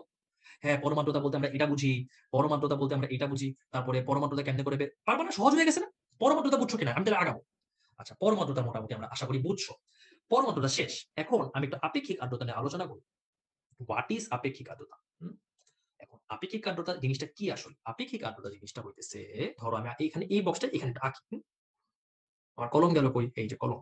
আচ্ছা, এই কালারটা মানে তোমাদের দেখা যাবে না চোখে। আমি একটু সুন্দর কোনো কালার নেই যাতে বোঝা যায়। একটু সুন্দর কালার নেই যাতে বোঝা যায়। হ্যাঁ। আচ্ছা, ধরো এই যে একটা বক্স আঁকলাম। ধরো এই বক্সে ঠান্ডা মাথায় শুনো কিন্তু। এই বক্সে 60 কেজি জলীয় বাষ্প আছে। ধরো এটা তার কনটেন্ট। কথাটা বুঝো কিন্তু। ধরো এটা তোমার পেট। তুমি 60 কেজি ভাত খাইছো। কথার কথা। কিন্তু তুমি ভাত খাইতে পারার টোটাল ক্ষমতা, অর্থাৎ টোটাল ক্যাপাসিটি, তুমি টোটাল খাওয়া মানে জলীয় বাষ্প ধারণ ক্ষমতা বা ভাত খাইতে পারার ক্ষমতা হইতেছে ধরো 80 কেজি। কথার কথা বুঝো কিন্তু। অর্থাৎ এই বক্সে 80 খাইতে পারতো, কিন্তু খাইছে কত? 60। তাই না? তাপমাত্রা ধরো 30 ডিগ্রি আছে, কোনো সমস্যা নাই। বুঝো কিন্তু। তাহলে 80 খাইতে পারতো, খাইছে 60। তাহলে ওই স্থানের আপেক্ষিক আর্দ্রতা কত? আমাদের আপেক্ষিক আর্দ্রতা সংজ্ঞায় বলছে যে, বাংলা ভাষা সংজ্ঞার আগে বলি, সংজ্ঞায় বলছে রিলেটিভ হিউমিডিটি বলছে যে যতটুকু সর্বোচ্চ জলীয় ধারণ করার ক্ষমতা, ওইটার কত পার্সেন্ট জলীয় বাষ্প ওইখানে উপস্থিত আছে, এইটাই আমাদের আপেক্ষিক আর্দ্রতা। দ্যাট মিনস কনটেন্ট মানে কতটুকু উপস্থিত আছে এবং কতটুকু ধারণ করতে পারে, এদের অনুপাতটাই হইতেছে আপেক্ষিক আর্দ্রতা। আমি আবারও বলতেছি। তার মানে আপেক্ষিক আর্দ্রতা মানে হইতেছে কনটেন্ট, আমি ইংলিশে লিখতেছি content by capacity. Content by capacity, এবং যেহেতু আপেক্ষিক আর্দ্রতা পার্সেন্টেজে প্রকাশ করে ইনটু 100%। তার মানে আপেক্ষিক আর্দ্রতা মানে কি? যতটুকু জলীয় বাষ্প ধারণ করতে পারে এবং কতটুকু আছে, এদের অনুপাতটা। জিনিসটা কি ভাই বুঝা গেছে? তাহলে বুদ্ধি করে বলো তো এই বক্সের আপেক্ষিক আর্দ্রতা কত হবে? তাহলে আমি বলতে পারি যে 60/80 ইনটু 100%, দ্যাট মিনস আসবে 75%। বুঝা গেছে জিনিসটা? সবাই জানো, ফেসবুকে কেউ কথা বলতেছে না। বুঝা গেছে জিনিসটা যারা যারা ক্লাস করতেছো? কনটেন্ট বাই ক্যাপাসিটি একেবারে ইজি। তাহলে কোন একটা স্থানের আপেক্ষিক আর্দ্রতা 75% বলতে কি বুঝো? বুঝাই বলতে পারবা না যে হ্যাঁ ভাই, তার মানে ওই স্থানে সর্বোচ্চ জলীয় ধারণ করার ক্ষমতা যদি 100 হয়ে থাকে, তার তার 75% এখানে উপস্থিত আছে। বুঝাই দিবা যে হ্যাঁ ভাইয়া এরকম। ঠিক আছে?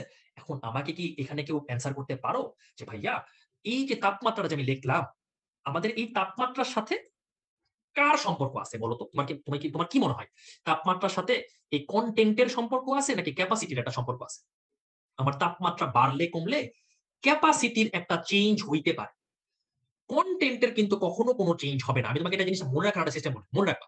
তোমাকে তোমার বাসায় তোমার আম্মু মনে করে বলল যে, "এই" ধরো আমি একজনের নাম করি, ধরো এই ঋতু, সাদিয়া আক্তার ঋতু। "এই ঋতু, তুই এখন ৩ প্লেট ভাত খাবি।"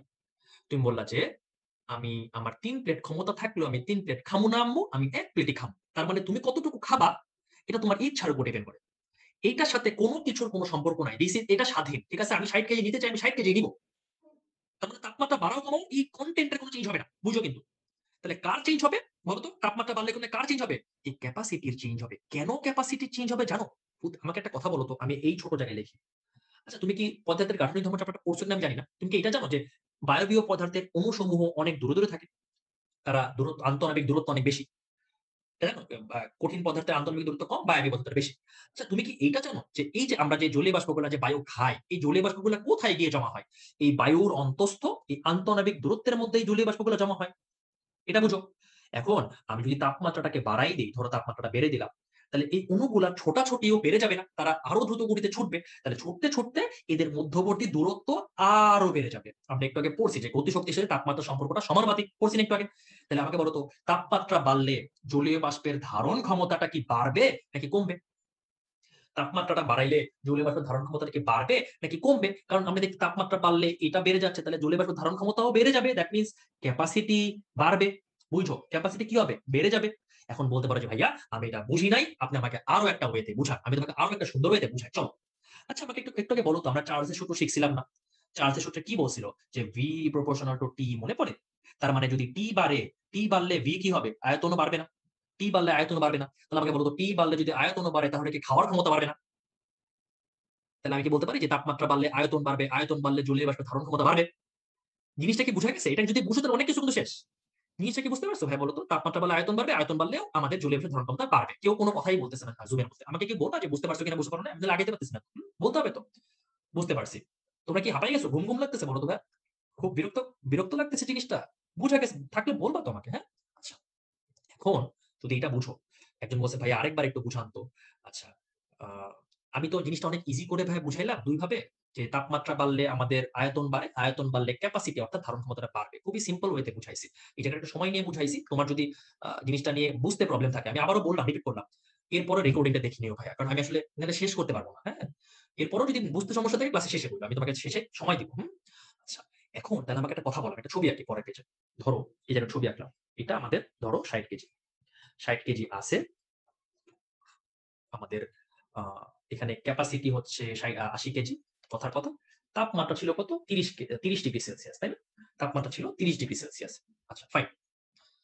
এখন আমাকে একটা কথা বলো তো, আমি যদি এই বক্সটার আপেক্ষিক আর্দ্রতার মান জানি কত বের করছিলাম? 75% রাইট? সমস্যা নাই? সবাই বুঝছো? আচ্ছা। এখন আমি আরেকটা বক্স আঁকি। ধরো আমি এই পাশেই আরেকটা বক্স আঁকলাম। আরেকটা বক্স আঁকলাম। সেই বক্সে আমি তাপমাত্রা কমাইয়া ২০ ডিগ্রি সেলসিয়াস করলাম। আমাকে বলো তো এই কনটেন্ট এ কি চেঞ্জ আসবে? এখানে কি ৬০ থাকবে নাকি কমবে বাড়বে? বলো তো? কনটেন্ট এ কোন চেঞ্জ হবে না। ৬০ ই থাকবে। ক্যাপাসিটিটা কমতে পারে। আমি ৮০ এর ক্ষেত্রে এখানে ৭০ ধরলাম। যেহেতু তাপমাত্রা কমছে, ক্যাপাসিটি কমছে। তুমি যদি এখানে আপেক্ষিক আর্দ্রতার মানটা বের করতে চাও, দেখা যাবে এটা 85% আসবে। তাহলে তুমি জিনিসটা খেয়াল করো।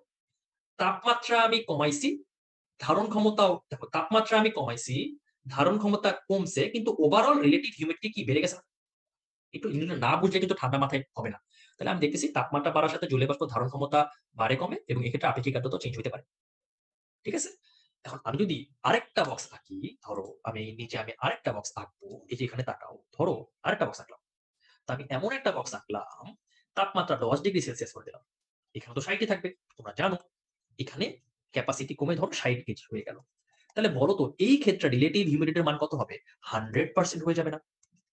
তাহলে এই বক্সের ক্ষেত্রে 100% তুমি কি জানো এই যে আপেক্ষিক আর্দ্রতার মান 100% হয়ে গেল, এই যেই তাপমাত্রায় আপেক্ষিক আর্দ্রতার মান 100% হইছে, এই তাপমাত্রাটার একটা নাম আছে। তোমরা কি কেউ আমাকে বলতে পারবা যে এই তাপমাত্রাটার নাম কি? কেউ কি বলতে পারবে এই তাপমাত্রার নাম কি? ভেরি গুড যারা অ্যান্সার দিতেছো শিশিরাঙ্ক, নুসাইবা, নুসরাত সবাই অ্যান্সার দিতেছো। এই তাপমাত্রাটার নামই হইতেছে শিশিরাঙ্ক। আমি এখানে লিখি শিশিরাঙ্ক।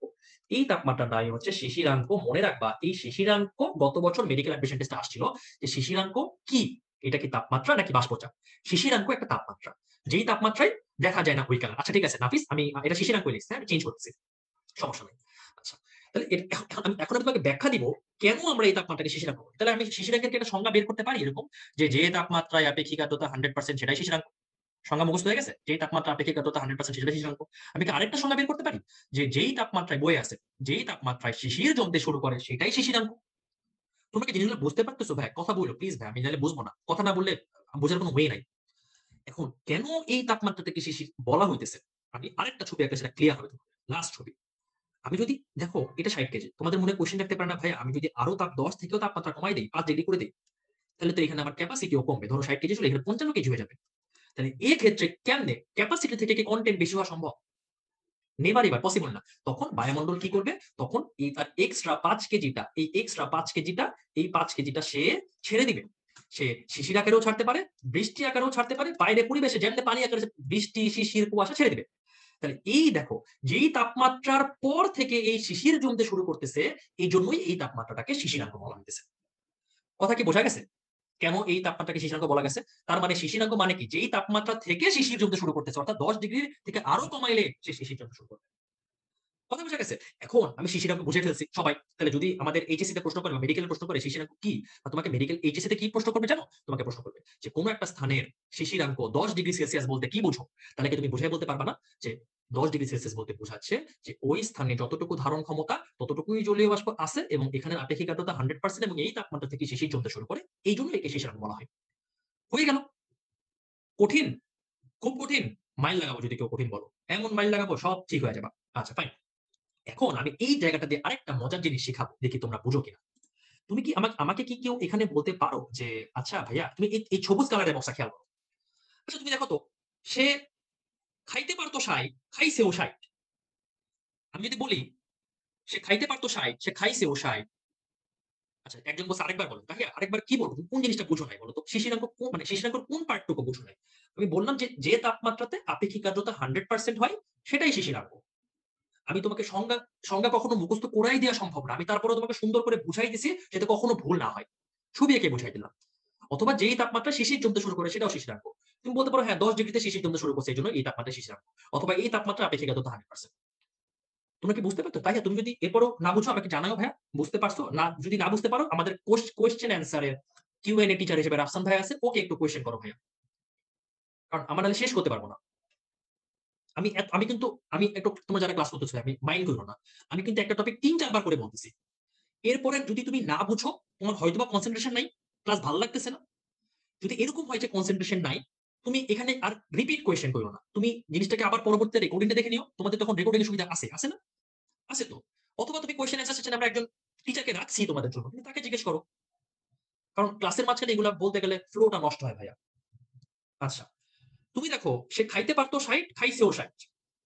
এই যে আমি যদি বলি যে একটা নির্দিষ্ট স্থানে জলীয় বাষ্প ধারণ ক্ষমতা ৬০ কেজি, সে খাইছেও ৬০ কেজি। এই জায়গাটার এই বাষ্পটার একটা নাম আছে। কেউ কি বলতে পারবা যে এই বাষ্পটার নাম কি? কোন একটা নির্দিষ্ট স্থানে যতটুকু খাইতে পারতো সে ততটুকু খাইলে তাকে বলা হয় ভেরি গুড। তাকে কি বলা হয়? তাকে বলা হয় সম্পৃক্ত বাষ্প। আমি লিখতেছি। এটা হচ্ছে সম্পৃক্ত। তাহলে বলো তো এই বক্স এই যে ২ নাম্বার বক্স ২০°, এই বক্সের গ্যাস কি বাষ্প? তাহলে অসম্পৃক্ত বাষ্প। কারণ ৭০ খাইতে পারতো, ৬০ খাইছে। তাই না? এটা অসম্পৃক্ত। এটাও অসম্পৃক্ত। তাই না? তাহলে সম্পৃক্ত অসম্পৃক্তের সংজ্ঞা কি মুখস্থ হয়ে গেছে না? এটা কি আর মুখস্থের দরকার আছে? যে হ্যাঁ ভাইয়া একটা নির্দিষ্ট স্থানে যতটুকু জলীয় বাষ্প ধারণ করতে পারতো তার সম্পূর্ণটুকু যদি ধারণ করতে পারে, অর্থাৎ ৬০ ধারণ করতে পারতো, ৬০ ই করতে পারলে সেটা সম্পৃক্ত বাষ্প। ৬০ ধারণ করতে পারতো অথবা যতটুকু ধারণ করতে পারতো তার থেকে কম ধারণ করতে পারলে সেটা অসম্পৃক্ত বাষ্প। তো সংজ্ঞা কি মুখস্থের দরকার আছে ভাইয়া বলো তো? মুখস্থ করাই দিলাম না। আচ্ছা, এখন একটু ব্রেইনস্টর্মিং জিনিসপত্র। অনেক কিছু পড়াইতেছি। তোমরা যদি না বুঝো অনেক কিছুই বুঝবা না। তুমি দেখো তো এই ছবি দিকে তাকাও তো। এই যে সম্পৃক্ত বাষ্প তাপমাত্রা কত ছিল?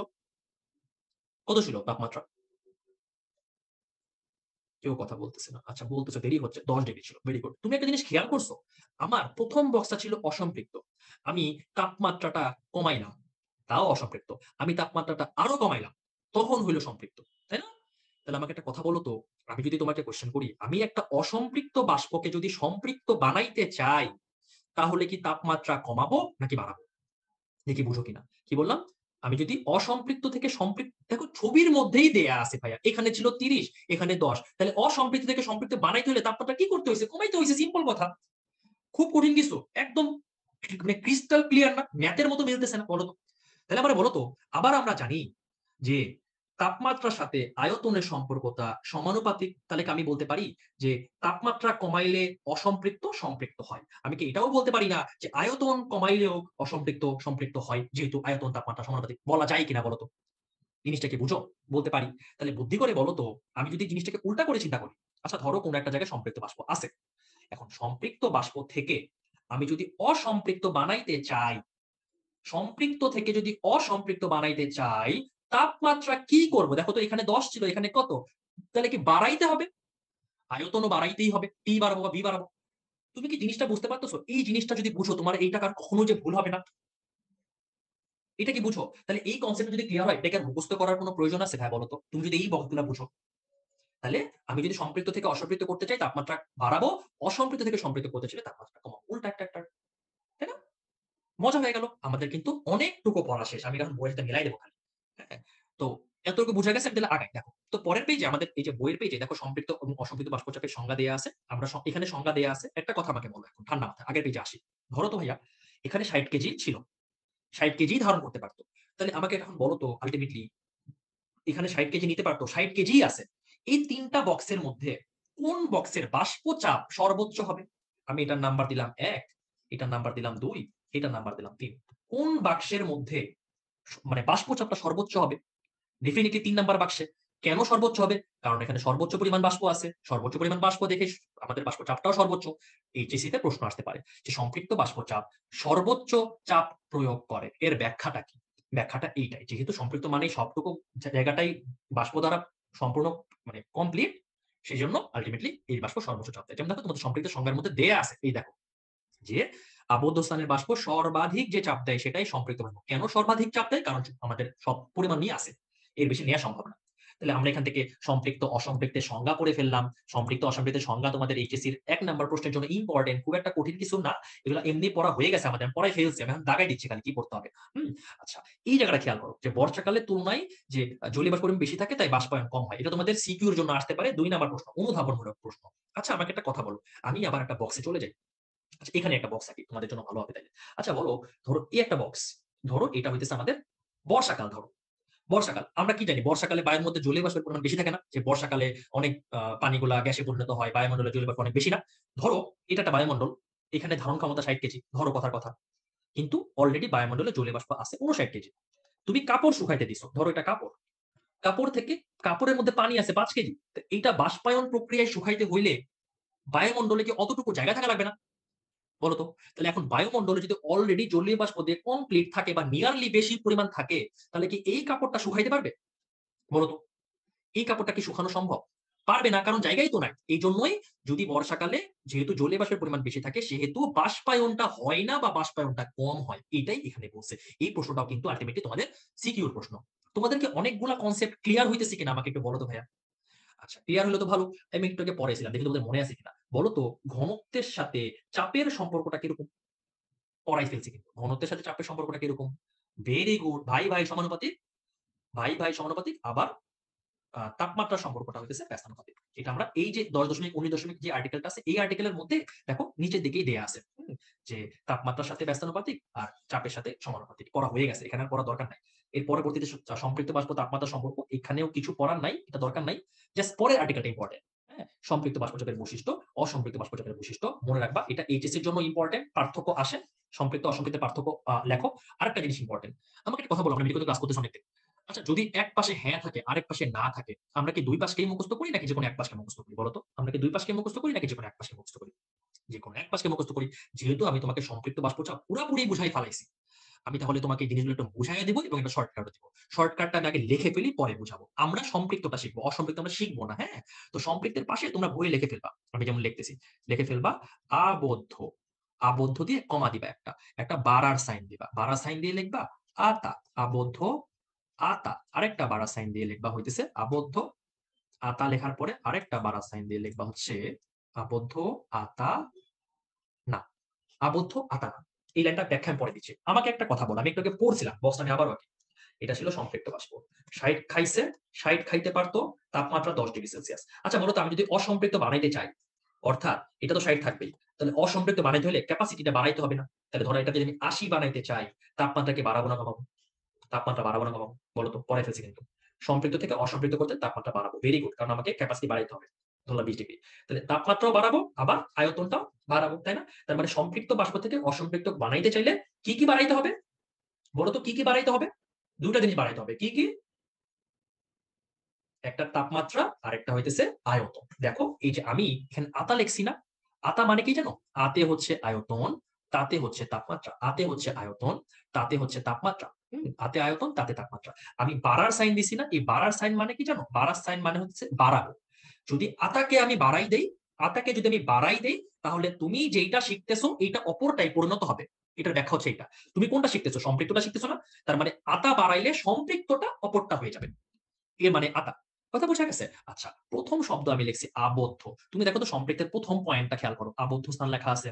২ নাম্বার পয়েন্ট খেয়াল করো। আবদ্ধ স্থান লেখা আছে। ৩ নাম্বার পয়েন্ট খেয়াল করো। আবদ্ধ স্থান লেখা আছে। তাহলে কি আমার কোন একটা এখান থেকে তো মেডিকেলে সত্য মিথ্যা আসবে অবজেক্টিভ। যদি প্রশ্ন দেয় নিচে কোনটা সত্য না।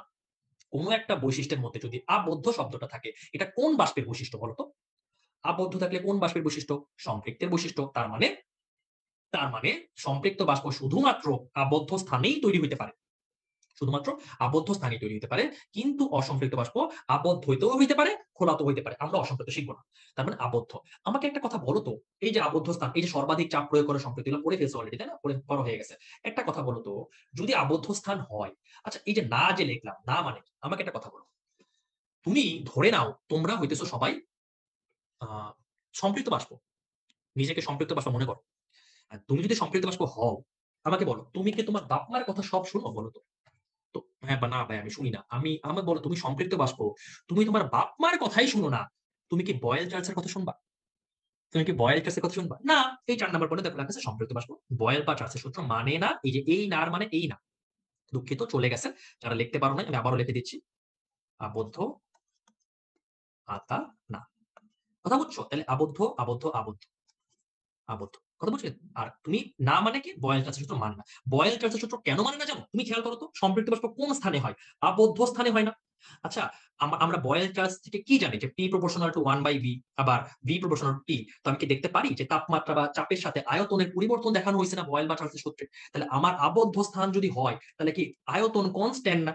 আয়তন কি এখানে চেঞ্জ হচ্ছে? আয়তন কিন্তু এখানে চেঞ্জ হচ্ছে না। যেহেতু আয়তন চেঞ্জ হচ্ছে না, এজন্যই তারা বয়েল বা চার্লসের সূত্র মানে না। কেন মানে না বুঝতে পারছো? হ্যাঁ? আরেকটা জিনিস লিখছিলাম যে আল্লাহ আবার লেখাটা চলে গেল। আচ্ছা আমি এটাকে এই পাশে লিখি। কেন যে চলে যাচ্ছে? আবদ্ধ, পাতা, না। আচ্ছা, ফাইন। আমি কি বলছিলাম? আয়তন তাপমাত্রা বাড়াইতে হবে না? ৭ নাম্বার পয়েন্ট দেখো লেখা আছে। তাপমাত্রা বাড়াইলে সম্পৃক্ত অসম্পৃক্ত হয়ে যায়। ৫ নাম্বার পয়েন্ট দেখো লেখা আছে যে আয়তন বাড়াইলে সম্পৃক্ত অসম্পৃক্ত হয়ে যায়। তার মানে তোমাকে যদি প্রশ্ন করে যে সম্পৃক্ত অসম্পৃক্ত বাষ্পের পার্থক্য লেখো, লিখতে পারবা না? মুখস্থ হয়ে গেল না? এক পাশ হ্যাঁ হইলে আরেক পাশ না। তোমাকে কিন্তু এটা মুখস্থ করাই দিছি অলরেডি। কথা বলো, বুঝছো কিনা?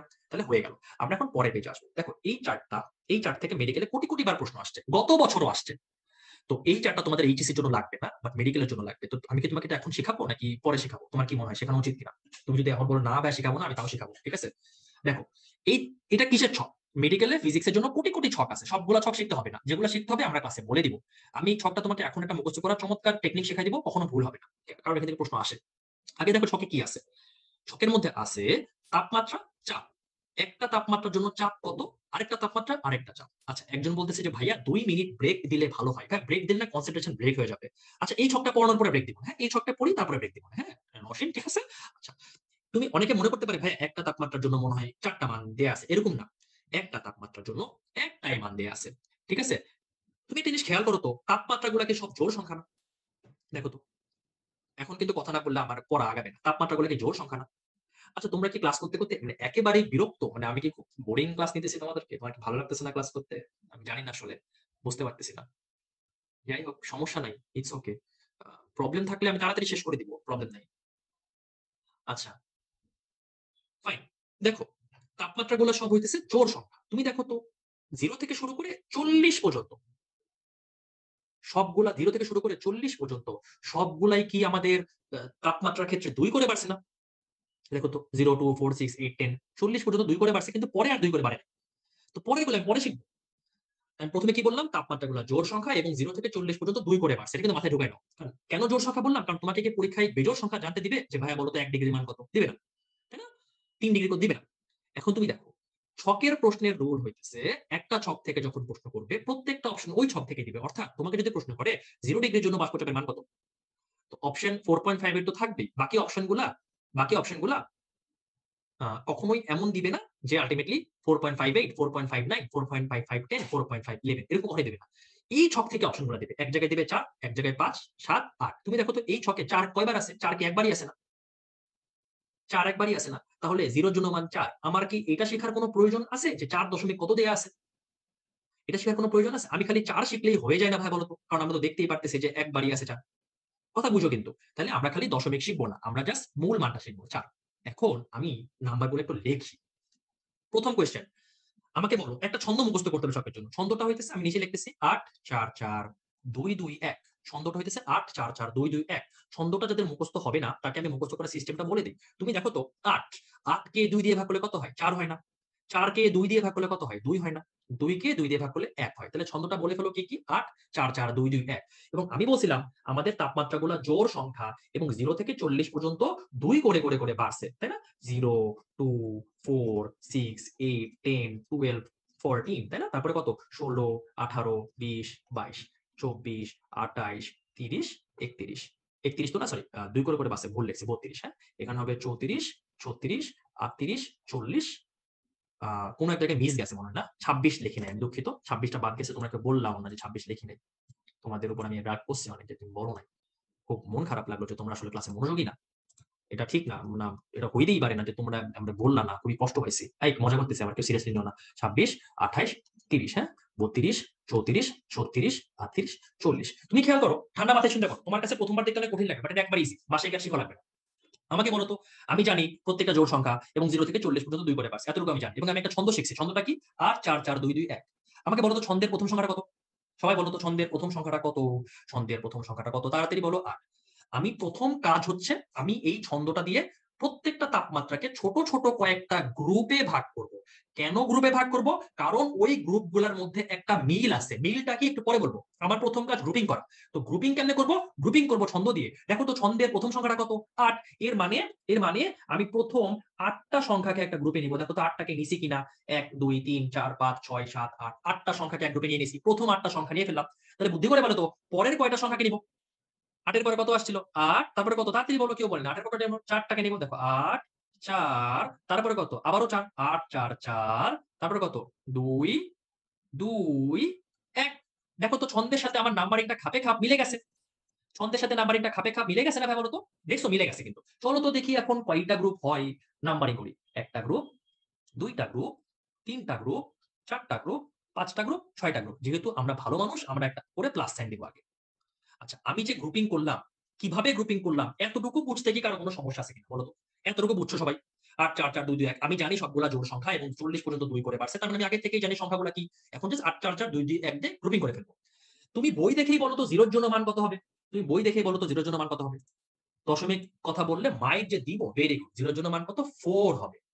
তুমি এই মানটা খালি মুখস্থ রাখবা। 0 এর জন্য মান হবে কত? 0 এর জন্য মান হবে 4। এটা মুখস্থ রাখবা। তুমি যদি এইটা মুখস্থ রাখতে পারো, তাহলে তোমার সব শেষ। আচ্ছা ভাই, আমাকে বলো তো 0 কয় নাম্বার গ্রুপে আছে? 0 কয় নাম্বার গ্রুপে আছে? 1 নাম্বার গ্রুপে আছে। 1 নাম্বার গ্রুপে কত প্লাস? 1 নাম্বার গ্রুপে 1 প্লাস। তার মানে এই গ্রুপে 1 করে যোগ করব। অর্থাৎ 4 আছে, 4 এর সাথে 1 যোগ করলে কত হয়? 5 হবে। 5 এর সাথে 1 যোগ করলে কত হবে? 6 হবে। 6 এর সাথে যোগ করলে 7, তারপরে 8, 9, 10, 11। 1 নাম্বার গ্রুপ শেষ। এখন কি আর 1 করে যোগ হবে? না। কারণ এখন কয় নাম্বার গ্রুপ? 2 number group. কত করে যোগ হবে? 2 করে যোগ হবে। তাহলে দেখো তো 11 পর্যন্ত আসছে। এখন 11 এর সাথে 2 যোগ করলে কত হয়? 11 এর সাথে 2 যোগ করলে 13 হবে। তাহলে এখানে হবে 13। এখানে 2, এই গ্রুপে সব 2 করে যোগ। 13, 15, 17, 19। এখন কত? 3 করে। তাহলে 19 যোগ 3 কত হয়? 22, 25, 28, 31। এখন কত? 4। 31 যোগ 4 কত হয়? 35, 39। এখন কত? 5। 39 যোগ 5 কত হয়? 44, 49 যোগ 6। 49 যোগ 6 কত হয়? 55। খুব কঠিন লাগতেছে? শেষ না? বলো তো? একেবারেই মজা না? একদম শেষ। জাস্ট একটা। তুমি খালি মনে রাখবা 0 এর জন্য কত। এবং এখান থেকে গত বছরের প্রশ্ন আসছে কিন্তু। কথা বুঝছো? মেডিকেলে আসে। তাহলে এতটুকু হয়ে গেল। 36 যোগ 32 যোগ 4 কি 36 হবে না? তুমি এই জায়গাটা কনসেপ্টটা বুঝো নাই ভাইয়া। এই যোগটা আমি এই তাপমাত্রার সাথে করতেছি না। আমি বাষ্প চাপের সাথে করতেছি। তুমি দেখো, এই 30 এর জন্য মান কত আসছিল? 31 না? তো এরপরে যে 4 যোগ করব, 31 এর সাথে 4 যোগ করব। নট 32 এর সাথে। বাষ্প চাপের সাথে যোগ হবে। তাহলে 31 এর সাথে 4 যোগ করলে 35 হইছে। কথাটা বুঝছো? এটা কিন্তু এমন না যে তাপমাত্রা 0 এর সাথে কি 1 যোগ করলে 4 হয়? বলো তো? এরকম তো না। 2 এর সাথে 1 যোগ করলে কি 3 হয়? এটা আমরা বাষ্প চাপের সাথে নাম্বারগুলো যোগ করতেছি। কথা বুঝা গেছে? একটু ব্রেক দেন। আচ্ছা ফাইন। আমি তো তোমাদেরকে বলছি, যাদের প্রবলেম মনে হবে ভাইয়া তারা পরে ক্লাসটা করবে। আমি আমার কখন ব্রেক দিতে হবে আমি আমার মতো ব্রেক দিব। If you don't like it, I don't have anything to do. আমি বলছি একটু আগে যে ছকটা শেষ করার পরে আমি তোমাকে ব্রেক দিব। আমার এই ছক পড়ানোর কোনো দরকারই ছিল না তাহলে তোমাদেরকে। এটা আমি এইচএসসি তে নাই, লাগবেও না, বাদ দিয়ে দিই। আমি জিনিসটা পড়াইতেছি, এই ছকটা শেষ হওয়ার পরে বলছি যে ব্রেকটা দিব। তো তোমরা আচ্ছা ফাইন, তোমাদের জন্য ব্রেক শুরু এখন। তোমরা ব্রেক নাও। তোমরাই আমাকে জানাও ভাইয়া আমি কখন ক্লাস শুরু করব, আমি তখনই ক্লাস শুরু করব। হ্যাঁ? মোটামুটি এখন তাহলে ব্রেক। আ তোমরা তোমাদের সময় মতো আমাকে ডাক দিও। ভিডিও অফ করলাম, মিউট করলাম।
তোমাদের সাউন্ড শোনা যাচ্ছে?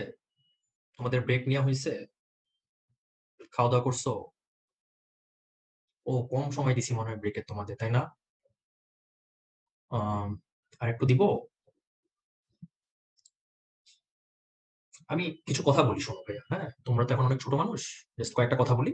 লাইক, যারা তোমাকে পড়াইতে আসে এখানে, মানে তারা তোমাকে আসলে পড়াইতে চাই দেখে আসে। আমি এই ক্লাসটা চাইলে 20 মিনিটেও শেষ হতে পারে। I can do that. তুমি বুঝবাও না যে কই কি পড়াইছে না পড়াইছে, হ্যাঁ? তো আমি একটু আগে বললাম যে ভাইয়া আমি তোমাদেরকে দিচ্ছি, একটু ওয়েট করো। আমি জানি যে তোমাদের বিরক্ত লাগতেছে আমার ক্লাস করতে। তো আমি দিচ্ছি। তোমরা আসলে একটা জিনিস পড়ানোর মাঝখানে যখন, জানি না তোমাদের এই জিনিসটা কেন আসছে, ইটস ওকে, সমস্যা নাই। না, তো রাগ করার মতো কিছু হয় না, আমি রাগ করি না। আমি জাস্ট বলতেছি যে তোমরা আহ, মানে এখন তোমাদের অনেক সুযোগ যে, লাইক, আচ্ছা থাক, আমি পড়া শেষ করি, এক্সট্রা কথা বলা দরকার নেই। দেখো, এতটুকু নিশ্চয়ই বুঝছো, আশা করি বুঝতে পারছো। তো এই 40 পর্যন্ত আমরা শিখছিলাম, হ্যাঁ? তো এরপরে হচ্ছে আহ 50, 60, 70, 80, 90, 100, হ্যাঁ? তুমি দেখো, আমরা এতক্ষণ তো গ্রুপিং করলাম, আমরা আরেকটা লাস্ট গ্রুপ করবো। এতক্ষণ গ্রুপিং করলাম যে ভাই মিলের জন্য, হ্যাঁ? মিল দেখার জন্য। আচ্ছা, একজন বলছে যে ভাইয়া সব আপু ভাইয়ারাই তো 2 মিনিট ব্রেক দেয় এই জন্য। আচ্ছা, আমি তো তোমাদেরকে বলি, মানে বলছিলাম যে তুমি আবার আমাকে এক্সপ্লেনেশন দিতেছো কেন? আমি তো তোমাকে বলছি যে আমি ছকটা শেষ করে একটা ব্রেক দিব। আমি কি এই জিনিসটা বলি নাই? দিব একটা ব্রেক, বলছিলাম তো। তো তোমরা পড়ানোর মাঝখানে বারবার যদি ব্রেক চাও, জিনিসটা মানে অকওয়ার্ড আর কি আমাদের জন্য, হ্যাঁ? যাই হোক, আর আমি কখনো ক্লাসে ব্রেক দেই না। একেকজন ভাইয়ের একেক সিস্টেম, হ্যাঁ? তারপরেও দিছি, ইটস ওকে, ফাইন। দেখো, 60 এর জন্য 100 পর্যন্ত যে মানগুলো আছে এদের মধ্যে একটা মিল আছে।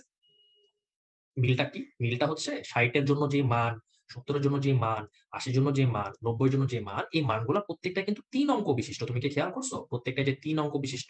কিন্তু 50 এর জন্য মানটা 3 অঙ্ক বিশিষ্ট না, হ্যাঁ? তো এই জন্য 50 টাকে আমরা একটু আলাদা রাখবো। আমরা 60 থেকে 100 শিখবো, ঠিক আছে? আচ্ছা। তো মিলটা কেন আমি এটাকে আলাদা রাখলাম? কারণ এদের মানগুলা 3 অঙ্ক বিশিষ্ট। তুমি দেখো ভাইয়া, এখানে 60 এর জন্য মান দেয়া আছে 149। এখন আমাকে বলো তো, এই ঘরে কি 100 এর ঘরে অন্য কোনো মান আছে? এই ঘরে কি আর 100 এর ঘরে অন্য কোনো মান আছে? নাই। তার মানে আমরা 100 না, 100 কত শেখার দরকার নাই। আমরা খালি শিখবো 100। কি শিখবো? 60 এর মান হতেছে 100। তাহলে 60 এর মান কত? 60 এর মান 100। তাহলে বলতো 70 এর মান কত শিখবো আমরা? 70 এর মান আমরা 200 শিখবো। 80 এর মান কত শিখবো আমরা? 80 এর মান 300 শিখবো। 90 এর মান 500 শিখবো। 100 এর মান 700 শিখবো। কথা বোঝা গেছে? এখন আমরা এতটাও কঠিন করে শিখবো না, আমরা আরো ইজি ওয়েতে শিখবো। ইজি ওয়েতে কি শিখবো? আমরা জানি যে 30 থেকে 60 থেকে শুরু করে 100 পর্যন্ত মানগুলা 3 অঙ্ক বিশিষ্ট, ঠিক আছে? আমরা খালি প্রথম অঙ্কটা শিখবো। অর্থাৎ এই 1, 2, 3, 5, 7। তাহলে বলে ফেলো তো কি কি মানগুলো? 1, 2, 3, 5, 7। 1 মানে 100। একবারে বলে ফেলো তো কেমনে করে শিখবো? 1 মানে 100, 2 মানে 200, 3 মানে 300, 5 মানে 500, 7 মানে 700। ঠিক আছে? তাইলে জাস্ট এগুলো আমাদের মৌলিক সংখ্যা না ভাই, বলো তো? 1, 3, 5, 7। আচ্ছা, একটা সেকেন্ড একটু হোল্ড করো তো।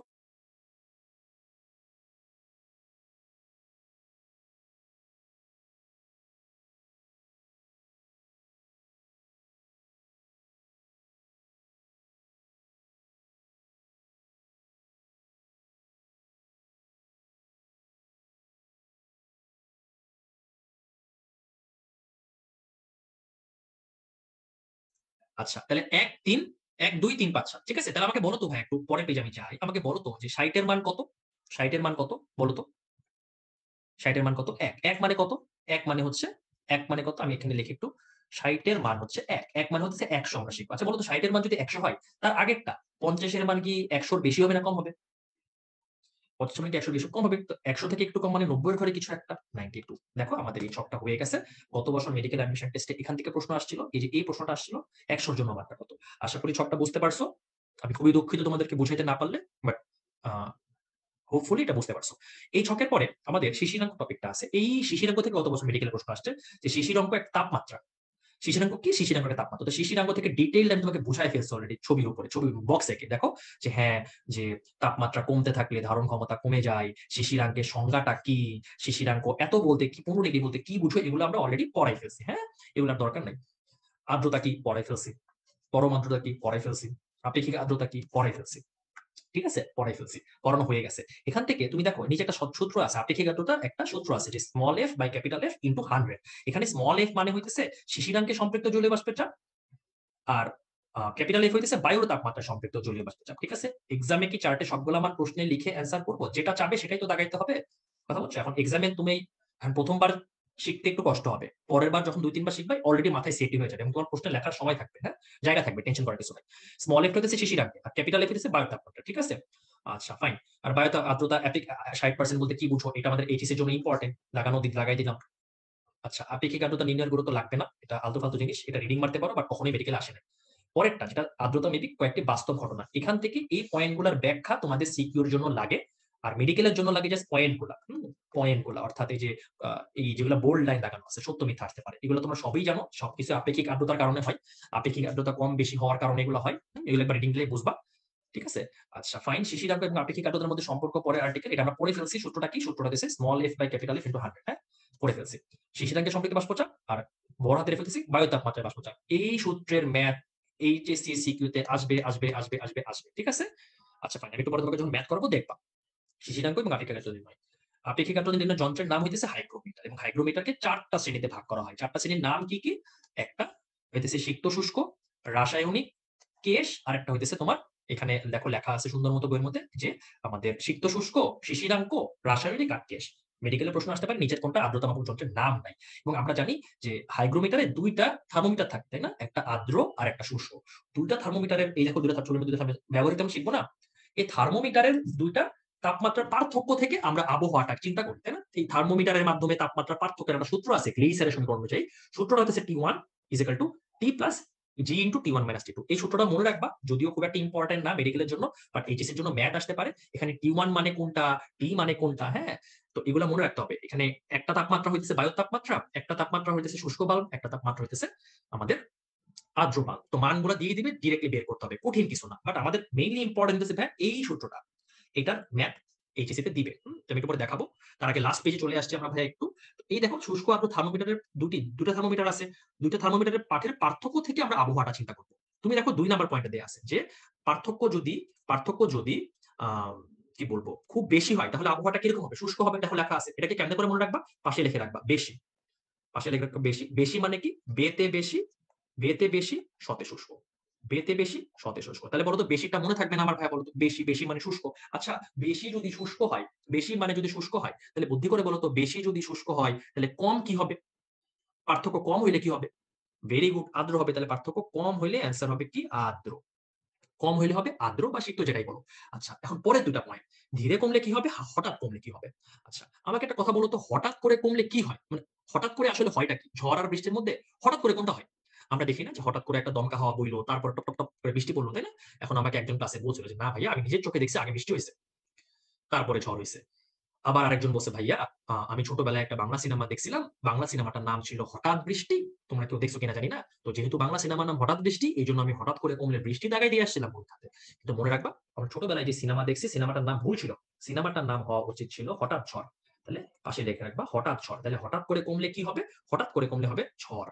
আর ধীরে কমলে কি হবে? বৃষ্টি। তাহলে এগুলা কিন্তু অনুশীলনের এমসিকিউর মধ্যে অনেক আসে। হ্যাঁ? খুবই ইম্পোর্টেন্ট। এখন গ্লেইসারের রাশির যে ছকটা আছে এটা খুব একটা ইম্পোর্টেন্ট না। মেডিকেলে এখান থেকে প্রশ্ন কখনোই আসে নাই। বাট একবার আসছিল সেটা হইতেছে ডেন্টালে। তো মাত্র একবার ডেন্টালে আসছে এইজন্য আমরা পুরা ছক মুখস্থ করব। আমরা এতটাই বলদ না। আমরা জাস্ট যেই মানটা আসছে সেই মানটা শিখব। এই দেখো ১০ দাগানো আছে না? Dental admission test. ১০ সালে আসছিল এটা। আর জীবনেও কোনো পরীক্ষাতে আসে নাই। তাহলে বলো তো তোমরা কত সালে পরীক্ষা দিবা? তোমরা কত সালে পরীক্ষা দিবা? তোমরা দিবা ২২ সালে। এখন আমরা ২২ টা শিখব।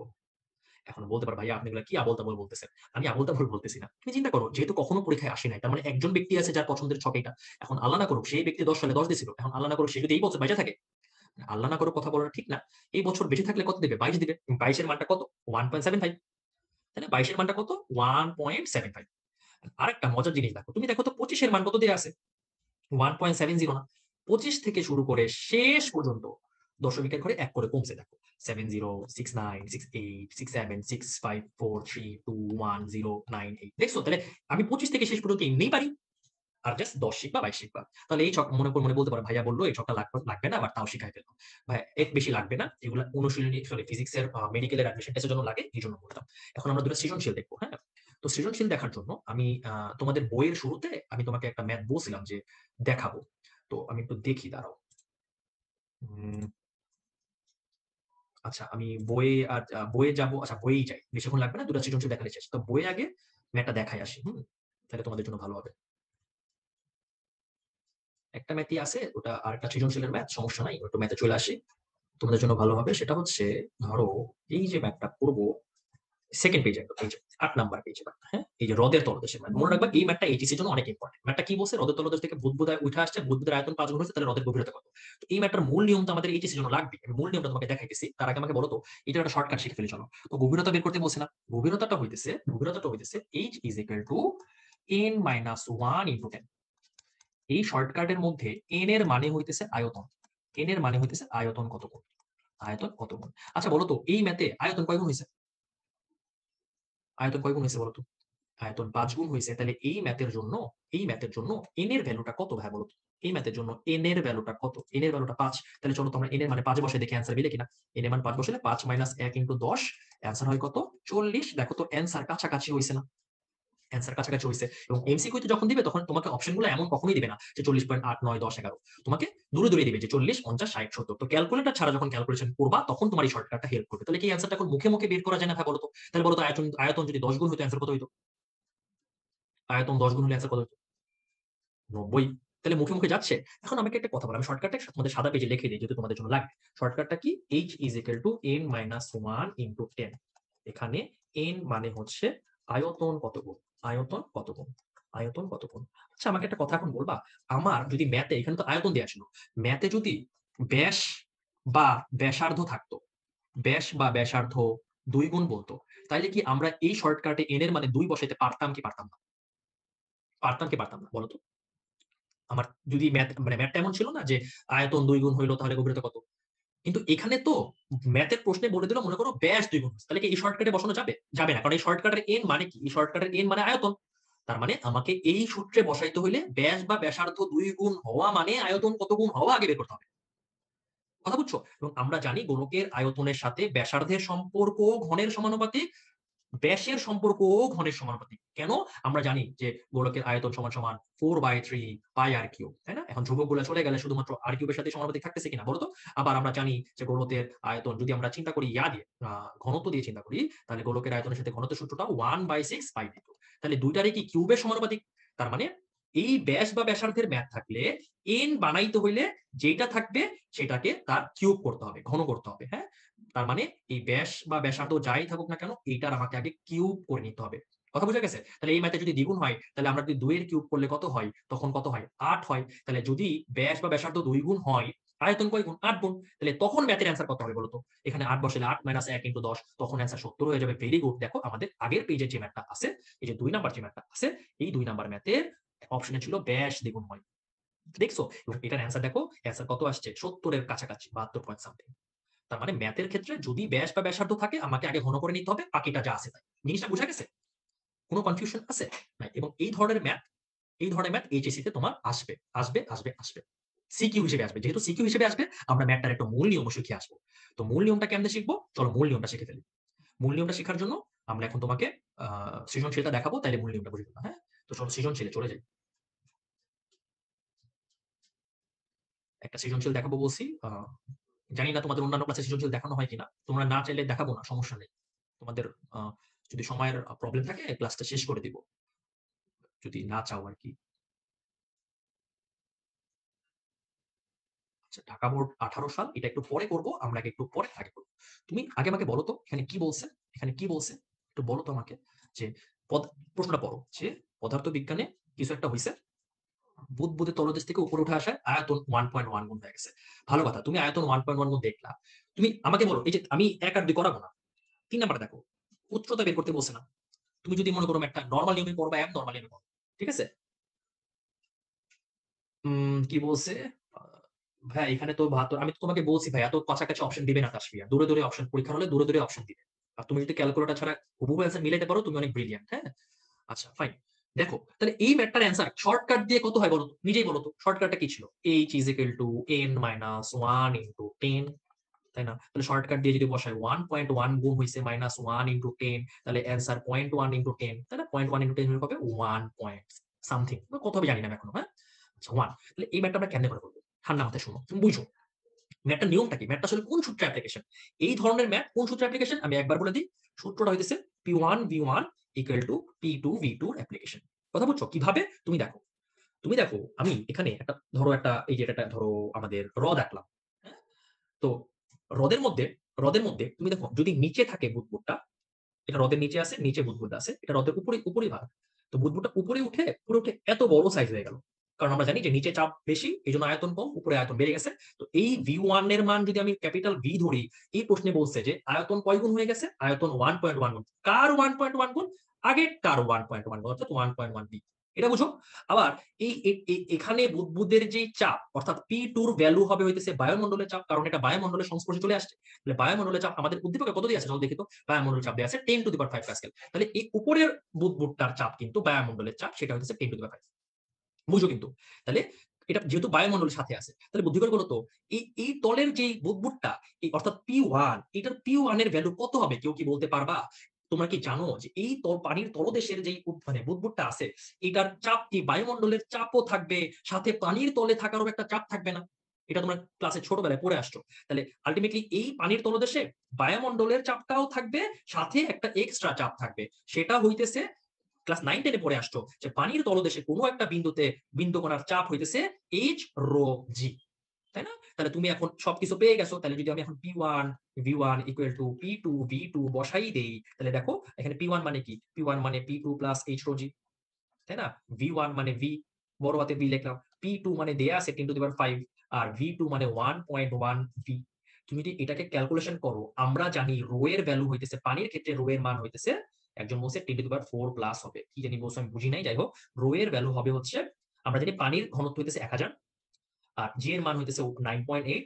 তুমি যদি এখন মানগুলাকে বসাই দাও ভাইয়া এই সূত্রে, তাহলে আমার অ্যান্সারটা চলে আসবে। তুমি কি কনসেপ্টটা বুঝছো কিনা আমাকে বলো। এতটুকু বুঝলেই হবে। কনসেপ্টটা বুঝছো? তাহলে এই ম্যাথ কিন্তু আমি দেখছি তোমাদের টেস্ট পেপার বোর্ড অনেক জায়গায় এই প্রশ্নটা আসছে। তো তুমি দেখো আমি একটা অ্যান্সারটা করে দিছি। এই যে এখানে গয় অ্যান্সারটা দেয়া আছে। হ্যাঁ? যে শেষ পর্যন্ত যদি আমি ক্যালকুলেশন করি, তোমাকে আমি এগুলা প্রোভাইড করব, টেনশন করার কিছু নাই। অ্যান্সার 1.02 আসলো। এটা বোঝা গেছে। চলো সি হয়ে গেল। এখন ডি টা দেখি। ডি এ কি বলছে? বলছে তরল মেশানোর জন্য আয়তনে কোনো পরিবর্তন হবে কিনা। তুমি দেখো প্রথম কথা, যেহেতু 4 নাম্বার প্রশ্ন আসছে আয়তনে কোনো পরিবর্তন হবে কিনা, ডেফিনিটলি পরিবর্তন হবে। নাহলে তো দিত না। দিত বলো তো? কমন সেন্স হবে। এখন কেন পরিবর্তনটা হবে? তুমি প্রশ্নটা উদ্দীপকটা পড়ো। কি বলছে? পরীক্ষার সময় একজন ছাত্র পানিতে অন্য একটা তরল মেশাইছে, এতে পানির ঘনত্ব দ্বিগুণ হইছে। আচ্ছা, কি বলছে? তরল মেশানোর জন্য। তাহলে তরল মেশানোর জন্য কি সে চেঞ্জ হইছে? ঘনত্ব বদলায় গেছে না? আমি যদি এখন নতুন ঘনত্বরে রো প্রাইম ধরি, এখন কি এটা আগেরটার 2 গুণ, মানে 2 ইনটু 1000 হয়ে যাবে না? এটা বুঝো কিনা বলো তো? তার মানে 2000 হয়ে যাবে। তাই না?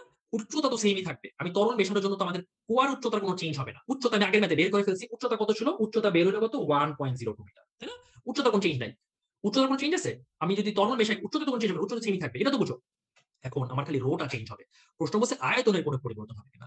ওই সেম সূত্র ইউজ করতে হবে। তুমি P1 V1 P2 P2 বসাই দিবা। এখানে ওই সেম P1 মানে ওই আগেরটাই P2 প্লাস H রো জি। কিন্তু এখানে রো এর মান হবে 2000। আর V1 টা তুমি রেখে দিবা। আবার P2 হবে 10 টু দি পাওয়ার 5, V2 টাও রেখে দিবা। কারণ আমরা V2 আর V1 এর অনুপাতটাই বের করতে বলছে যে কোন চেঞ্জ হবে কিনা দেখানোর জন্য। আর H রোজ এর মধ্যে H এর মান তো বের করছি, রো এর মান হইতেছে 2000, জি এর মান 9.8। তাহলে যদি বসাই দাও অ্যান্সার চলে আসবে। দেখো আমি একটা করে দিছি। দেখো এই যে যেহেতু রো এর মান 2000, H তো আগের ম্যাথে বের করছি 1.02 আর জি 9.8, আমরা ওই সূত্রই ব্যবহার করব। বাট শেষের দিকে আমরা জাস্ট নতুন আয়তন পুরান আয়তনের অনুপাতটা বের করব। সবকিছু বসাইলে শেষ পর্যন্ত নতুন আয়তনটা পুরাতন আয়তনটার 1.2 গুণ হয়ে যায়। ম্যাথটা কি বুঝছো কিনা আমাকে বলো? এটা কি খুব কঠিন কোনো ম্যাথ ছিল? তার মানে হ্রদের গভীরতা রিলেটেড এই ম্যাথটা আমরা বুঝে ফেলছি। ঠিক আছে? তাহলে আমরা আরেকটা ম্যাথ একটু দেখব। আমরা সৃজনশীল দেখব। এটা ঢাকা বোর্ড 18 তে আসছিল। দেখো প্রথম প্রশ্ন, আমি ক, খ টা আনি নাই, আমি গ, ঘ আনছি। প্রথম প্রশ্ন বলছে যে প্রশ্নের খ এর ব্যাখ্যাও যদি বলে দিতে। নসীন তাবাসসুম, তুমি প্রশ্নটা খ মনে হয় পড়োই নাই। পড়লে জিজ্ঞেস করতে না। আমি অলরেডি তোমাকে এটা পড়াই ফেলছি সম্পৃক্ত বাষ্প যখন পড়াইছি। তুমি দেখো তো সম্পৃক্ত বাষ্প কোন স্থানে সবথেকে বেশি? সম্পৃক্ত বাষ্পচাপই কোন স্থানে সবথেকে বেশি? আমি এটা বুঝাইছি না ভাই বলো তো? সম্পৃক্ত বাষ্প কেন বেশি? কারণ সম্পৃক্ত বাষ্প হইতেছে কমপ্লিটলি যতটুকু বাষ্প ধারণ ক্ষমতা ততটুকু বাষ্প থাকলেই সেটা সম্পৃক্ত বাষ্প। তাইলে 60 ধারণ করতে পারতো, 60ই আছে, তাহলে সেটাই সবথেকে বেশি চাপ দিবে। এটাই ব্যাখ্যা। আমি কিন্তু এটা বুঝাইছি ভাইয়া। তাই না? বুঝাইছি না? আচ্ছা। বলছে কোন স্থান, এটা প্রশ্নটা বলে নাই যে কোন স্থানে বেশি, বলছে প্রশ্নটা বুঝোই নাই তুমি, বলছে সম্পৃক্ত বাষ্পচাপী কোন স্থানে সব থেকে বেশি, এর ব্যাখ্যা দাও। প্রশ্নটা এইটা। আচ্ছা ফাইন। এখন দেখো কি বলছে, হ্রদের তলদেশ থেকে কোন একটা বুদবুদ উঠে আসাই আয়তন 2 গুণ হয়। তুমি কি বুঝতে পারছো নসীন আমি কি বলছি? তুমি কথাটা হয়তো প্রশ্ন বুঝো না, এই জন্য জিজ্ঞেস করছো, সমস্যা নেই। আচ্ছা, আগে বলো তো এখানে 2 গুণ হয়েছে, আমি কি হ্রদের গভীরতা দেখাবো তোমার দরকার আছে? পারবা না? বলো তো, দরকার তো না, এমনি পারবা। তাহলে আমরা মুখে মুখেই বলে ফেলি, শর্টকাট নাই, শর্টকাট ইউজ করে বলে ফেলি। বলো তো 2 গুণ হলে অ্যান্সার কত হবে? 2 - 1 × 10 তাহলে কত হবে? 10। Very good, 10 metre. বের করে ফেলছি। পরের প্রশ্ন কি? উদ্দীপকের কোন স্থানে একটা ব্যক্তি বেশি আরাম বোধ করবে? আচ্ছা, এই আরাম বোধের যে ব্যাপারটা, এটা বুঝো জিনিসটা কি? মনে রাখবা, আরামবোধটা ডিপেন্ড করে তার আপেক্ষিক আর্দ্রতার উপরে। কোন স্থানে আপেক্ষিক আর্দ্রতা যদি কম হয়, ওই স্থানে বেশি আরাম, কোন স্থানে আপেক্ষিক আর্দ্রতা যদি বেশি হয়, ওই স্থানে কম আরাম। এটার ব্যাখ্যাটা কি? এটার ব্যাখ্যাটা হইতেছে, আমি একটু আগে তোমাকে পড়াইছিলাম, মনে আছে? যে এই বাষ্পায়ন ব্যাপারটা। আমরা যদি কোন একটা জায়গায় ঘামি, আমাদের যদি ঘামটা আগে, আগে শুকায় যায়, আমাদের ভাল লাগে না বলো তো? কিন্তু যদি ঘাম না শুকায় তাহলে কি ভাল লাগবে? তাহলে ঘামটা আগে, আগে কোথায় শুকাবে? যেখানে আপেক্ষিক আর্দ্রতা বা জলীয় বাষ্পের পরিমাণ কম, সেখানেই ঘামটা আগে, আগে শুকাবে। কারণ বাষ্পায়নটা দ্রুত হবে। কনসেপ্টটা কি বুঝো কিনা? তাহলে আমাকে কোন একটা স্থানে আরাম বোধের কোয়েশ্চেন যদি করে, তার মানে আমাকে বের করতে বলছে কি? আপেক্ষিক আর্দ্রতা। কেউ কোন কথা বলতেছে না। তাহলে তোমরা বুঝতেছো কিনা আমি জানি না। আমি বুঝাই যাই। আশা করি রেকর্ডিং দেখলে বুঝে নিবা। তুমি দেখো, তাহলে এখানে বলছে যে এই এ স্থানের আপেক্ষিক আর্দ্রতা দেয়াই আছে 52.4। তাহলে আমি এখানে লিখি, এ স্থানের আপেক্ষিক আর্দ্রতা হইতেছে 52.4%। হ্যাঁ? তাহলে আল্টিমেটলি আমাকে বলছে কোন স্থানে বেশি। তাহলে আমাকে বি স্থানেরটা বের করতে হবে। এটাই ম্যাথ। তাহলে বি স্থানের আপেক্ষিক আর্দ্রতা কেমনে বের করব? তাহলে আমি সূত্রটা বসাই। তাহলে R of B is equal to small F by capital F into 100। এটা সূত্র। স্মল এফ মানে কি? স্মল এফ মানে হচ্ছে শিশিরাঙ্কে সম্পৃক্ত বাষ্পের চাপ। ক্যাপিটাল এফ মানে হইতেছে বায়ুর তাপমাত্রায় সম্পৃক্ত বাষ্পের চাপ। তুমি দেখো এখানে বলে দিছে যে বি স্থানের বায়ুর তাপমাত্রা এ স্থানের সমান। অর্থাৎ এখানে এফ হইতেছে বায়ুর তাপমাত্রা কত? দেখো লেখা আছে, বায়ুর তাপমাত্রা হইতেছে 18.6 ডিগ্রি। তাহলে বড় হাতের এফ হইতেছে 18.6 ডিগ্রি সেলসিয়াসে বাষ্পচাপ। ঠিক আছে? বাষ্পচাপ। না, শর্টকাট দিয়ে করবা না, আজকে সাথে ডিটেইল করবা। আচ্ছা, স্মল এফ হইতেছে শিশিরাঙ্গে বাষ্পচাপ। তাহলে শিশিরাঙ্গটা কত? দেখো লেখা আছে 7.4 ডিগ্রি। তাহলে 7.4 ডিগ্রিতে বাষ্পচাপ। এই দুটো যদি বের করি, এখানে বসাই দিই, তাহলে আপেক্ষিক আর্দ্রতা বের হয়ে আসবে। আগে বলো যে কনসেপ্টটা বুঝছো কিনা, কি করতে হবে এটা বুঝছো কিনা, তাহলে আমি আগাবো। তাই না? এখন মানে প্যাচটা কোথায়? 18.6 এর জন্য বের করা। তুমি দেখো এখানে 18.6 এর জন্য দেয়া নাই। কত দেয়া আছে? 18 দেয়া আছে, 19 দেয়া আছে। আচ্ছা, আমি এই নিচে লিখি। আমাকে বলো তো 18.6 কে কি এরকম লেখা যায় যে 18 প্লাস 0.6 লেখা যায় না? যাই তো। তাহলে আমরা তো 18 এর মানটা জানি যে 18 এর জন্য মান হইতেছে, দেখো দেয়া আছে, এটা হইতেছে 18 এর জন্য মান। হ্যাঁ? আমরা তো 18 এর জন্য জানি। এখন 18 এর জন্যটা এখানে যদি আমি লিখি যে হ্যাঁ 15.6 ইনটু 10 টু দি পাওয়ার -3। -3 তো দেয়া আছে না ভাইয়া? বুঝতেছেন? হ্যাঁ, যদি দেয়া থাকে আর 0.6 টা বের করতে হবে। এন্ড 0.6 টা কেমনে বের করতে পারি ভাইয়া, বলো তো ভাইয়া? দেখো এখানে 19 এর মান দেয়া আছে, 18 মান দেয়া আছে। আমরা তাহলে ঐকিক নিয়ম করে বের করতে পারি। যেমন দেখো, 19 এর মান জানি, 18 এর মান জানি। তাহলে 19 মাইনাস 18। তাহলে 19 মাইনাস 18 র জন্য মান মানে 1 ডিগ্রি সেলসিয়াসের জন্য, 1 ডিগ্রি সেলসিয়াসের জন্য দাঁড়াও, সবাইকে বুঝতে পারতেছো কিনা একটু বলো। 18 আর 17 দিলে কি 18 না, তখন যাবে না, দিবেও না এরকম। হ্যাঁ? দেখো তাহলে আল্টিমেটলি কি হবে? হুম, তাহলে আমাকে বলো তো কই চলে গেল? আ দুঃখিত, কই গেল? হ্যাঁ, তাহলে ১ ডিগ্রির জন্য আমি যদি বের করি, তাহলে এটা কি করতে হবে বলো তো? ১ ডিগ্রির জন্য বের করতে হলে কি এটা এই দুটোর বিয়োগ দিব না? ১৬.৫ এর সাথে ১৫.৬ বিয়োগ দিব না? তাহলে ১ ডিগ্রির জন্য আমি এখানে ফরম্যাটটা সাজায় রাখি। ধরো এই দুটোর বিয়োগফল হবে। তাহলে ১ ডিগ্রির জন্য এত, তাহলে 0.6 এর জন্য বের করতে হবে। তাহলে 0.6 এর জন্য কত হবে? এই দুটার বিয়োগফলের সাথে 0.6 গুণ হবে। ঐকিক নিয়ম বুঝো? তাহলে এই দুটার সাথে 0.6 গুণ হবে। তাই না? বুঝো? তাহলে আমাকে বলো তো আমি এই পুরা কনসেপ্টটাকে কি এরকম করে লিখতে পারি না যে এই F 18.6 হইতেছে 18 প্লাস 0.6। তাহলে আমি কি দেখতে পারতেছি যে এটাকে কি এরকম লেখা যায় যে বিয়োগফল না? তাহলে এটাকে এরকম লেখা যায় যে F 19 minus F 18 by 1 into 0.6। এটাকে কি এরকম লেখা যায় কিনা ভাই বলো তো? যদি ডিরেক্টলি বলতে চাই, বসাইতে চাই যে হ্যাঁ 18 19 মাইনাস 18 বাই 1 ইনটু 100 0.6, তাহলে বের হয়ে আসলো। তাহলে 7.4 এর তো আমরা এমনি বের করব। 7 এর জন্য জানি। তাহলে 7.4 এর জন্য কি লিখতে পারি? তাহলে 7.4 এর জন্য লেখা যায় কি 7 প্লাস 0.4। তাহলে 7 এর টার মান জানি, 0.4 এর টার মান জানবো। তাহলে আমাকে 7 এরটা কি লিখতে পারি ভাই বলো তো? 7 এরটাকে আমি এরকম লিখতে পারি যে f অফ 7 অর্থাৎ 7 এর জন্য চাপের মান প্লাস, এখন 0.4 এরটা কেমনে বের করব? কি হবে বলো তো? এরকম হবে না? 8 এরটার সাথে 7 এরটার বিয়োগফল ডিভাইডেড বাই যেহেতু পার্থক্য এদের 1 ইনটু 0.4। বুঝা গেছে জিনিসটা? তাহলে আমরা যদি এখন মানটা বসাই দেই, তাহলে এখানে একটা মান আসবে। কনসেপ্ট বুঝতে পারছো? তাহলে দেখো আমি এটা করে দিছি। দেখো এই যে পরের ম্যাথে করা আছে। এই যে এই জায়গাতে করে দিছি যে আমাদের এ স্থানে দেয়া আছে 52.4, বি টা বের করব। এখন স্মল এফ হইতেছে স্যাচুরেটেড ভেপার প্রেশার এট 7.4 ডিগ্রি, মানে শিশির আঙ্কেলটা। তাহলে এটাকে 7.4 লেখা যায়। তাহলে 7.4 টা কেন বের করব? 7 যোগ 0.4 এরটা। তাহলে এরকম আসে। মানটা আসে কত? দেখো তো মানটা কত আসে? মানটা আসে হচ্ছে এই 7.78 ইনটু 10 টু দি পাওয়ার -3। আবার একইভাবে 18.6 টাও বের করছি। সেটা আসে এরকম। তাহলে শেষ পর্যন্ত small F by capital F বের করলে চলে আসতেছে 48.2%। এখন তুমি অ্যানসার দেখে বলো তো এখানে আর অফ বি এর মান আসলো 48.2%। এখন কোন স্থানে বেশি আরাম বোধ করবে? বলো তো, কোন স্থানে বেশি আরাম বোধ করবে? কোন স্থানে বেশি আরাম বোধ করবে? আমরা ২ টারই আপেক্ষিক আদ্রতা পেয়ে গেছি। কেউ বুঝতে পারতেছ না মনে হয়, তাই না? দেখো তো B এর আপেক্ষিক আদ্রতাটা কম না এর তুলনায়? তাহলে B এর ক্ষেত্রে আপেক্ষিক আদ্রতাটা কম যেহেতু এখানে আরাম বেশি বোধ করবে। এটাই আমাদের অ্যান্সার ভাইয়া। তাহলে কি এই ম্যাথটা বুঝতে পারছো? কোন সমস্যা আছে ভাইয়া এই ম্যাথটা বুঝতে? তো তোমাদেরকে অনেক বকাঝকা করছি ভাইয়া। এখানেই আমাদের ক্লাস শেষ। মনে কিছু নিও না। তোমাদেরকে অনেক বকাঝকা করছি। আমাকে মাফ করে দিও। আর আশা করি আবারও দেখা হবে ভবিষ্যতে যদি কখনো হয়। আমি এখানেই ক্লাসটা শেষ করতেছি। কারো কি কোনো কোয়েশ্চেন আছে? তোমরা কি আমার সাথে আ Zoom এ কথা বলে কোনো কোয়েশ্চেন করতে চাও? তাহলে আমি নিবো। হ্যান্ড রেইজ করবা। আর একটা জিনিস মনে রাখবা যে অলওয়েজ এই লাইনটা মনে রাখবা যে তুমি পারবা যদি তুমি চিন্তা করতে পারো তুমি পারবা।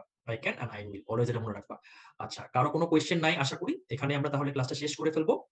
ভালো থেকো তাহলে। আসসালামু আলাইকুম। এখানেই ক্লাস শেষ। আসসালামু আলাইকুম।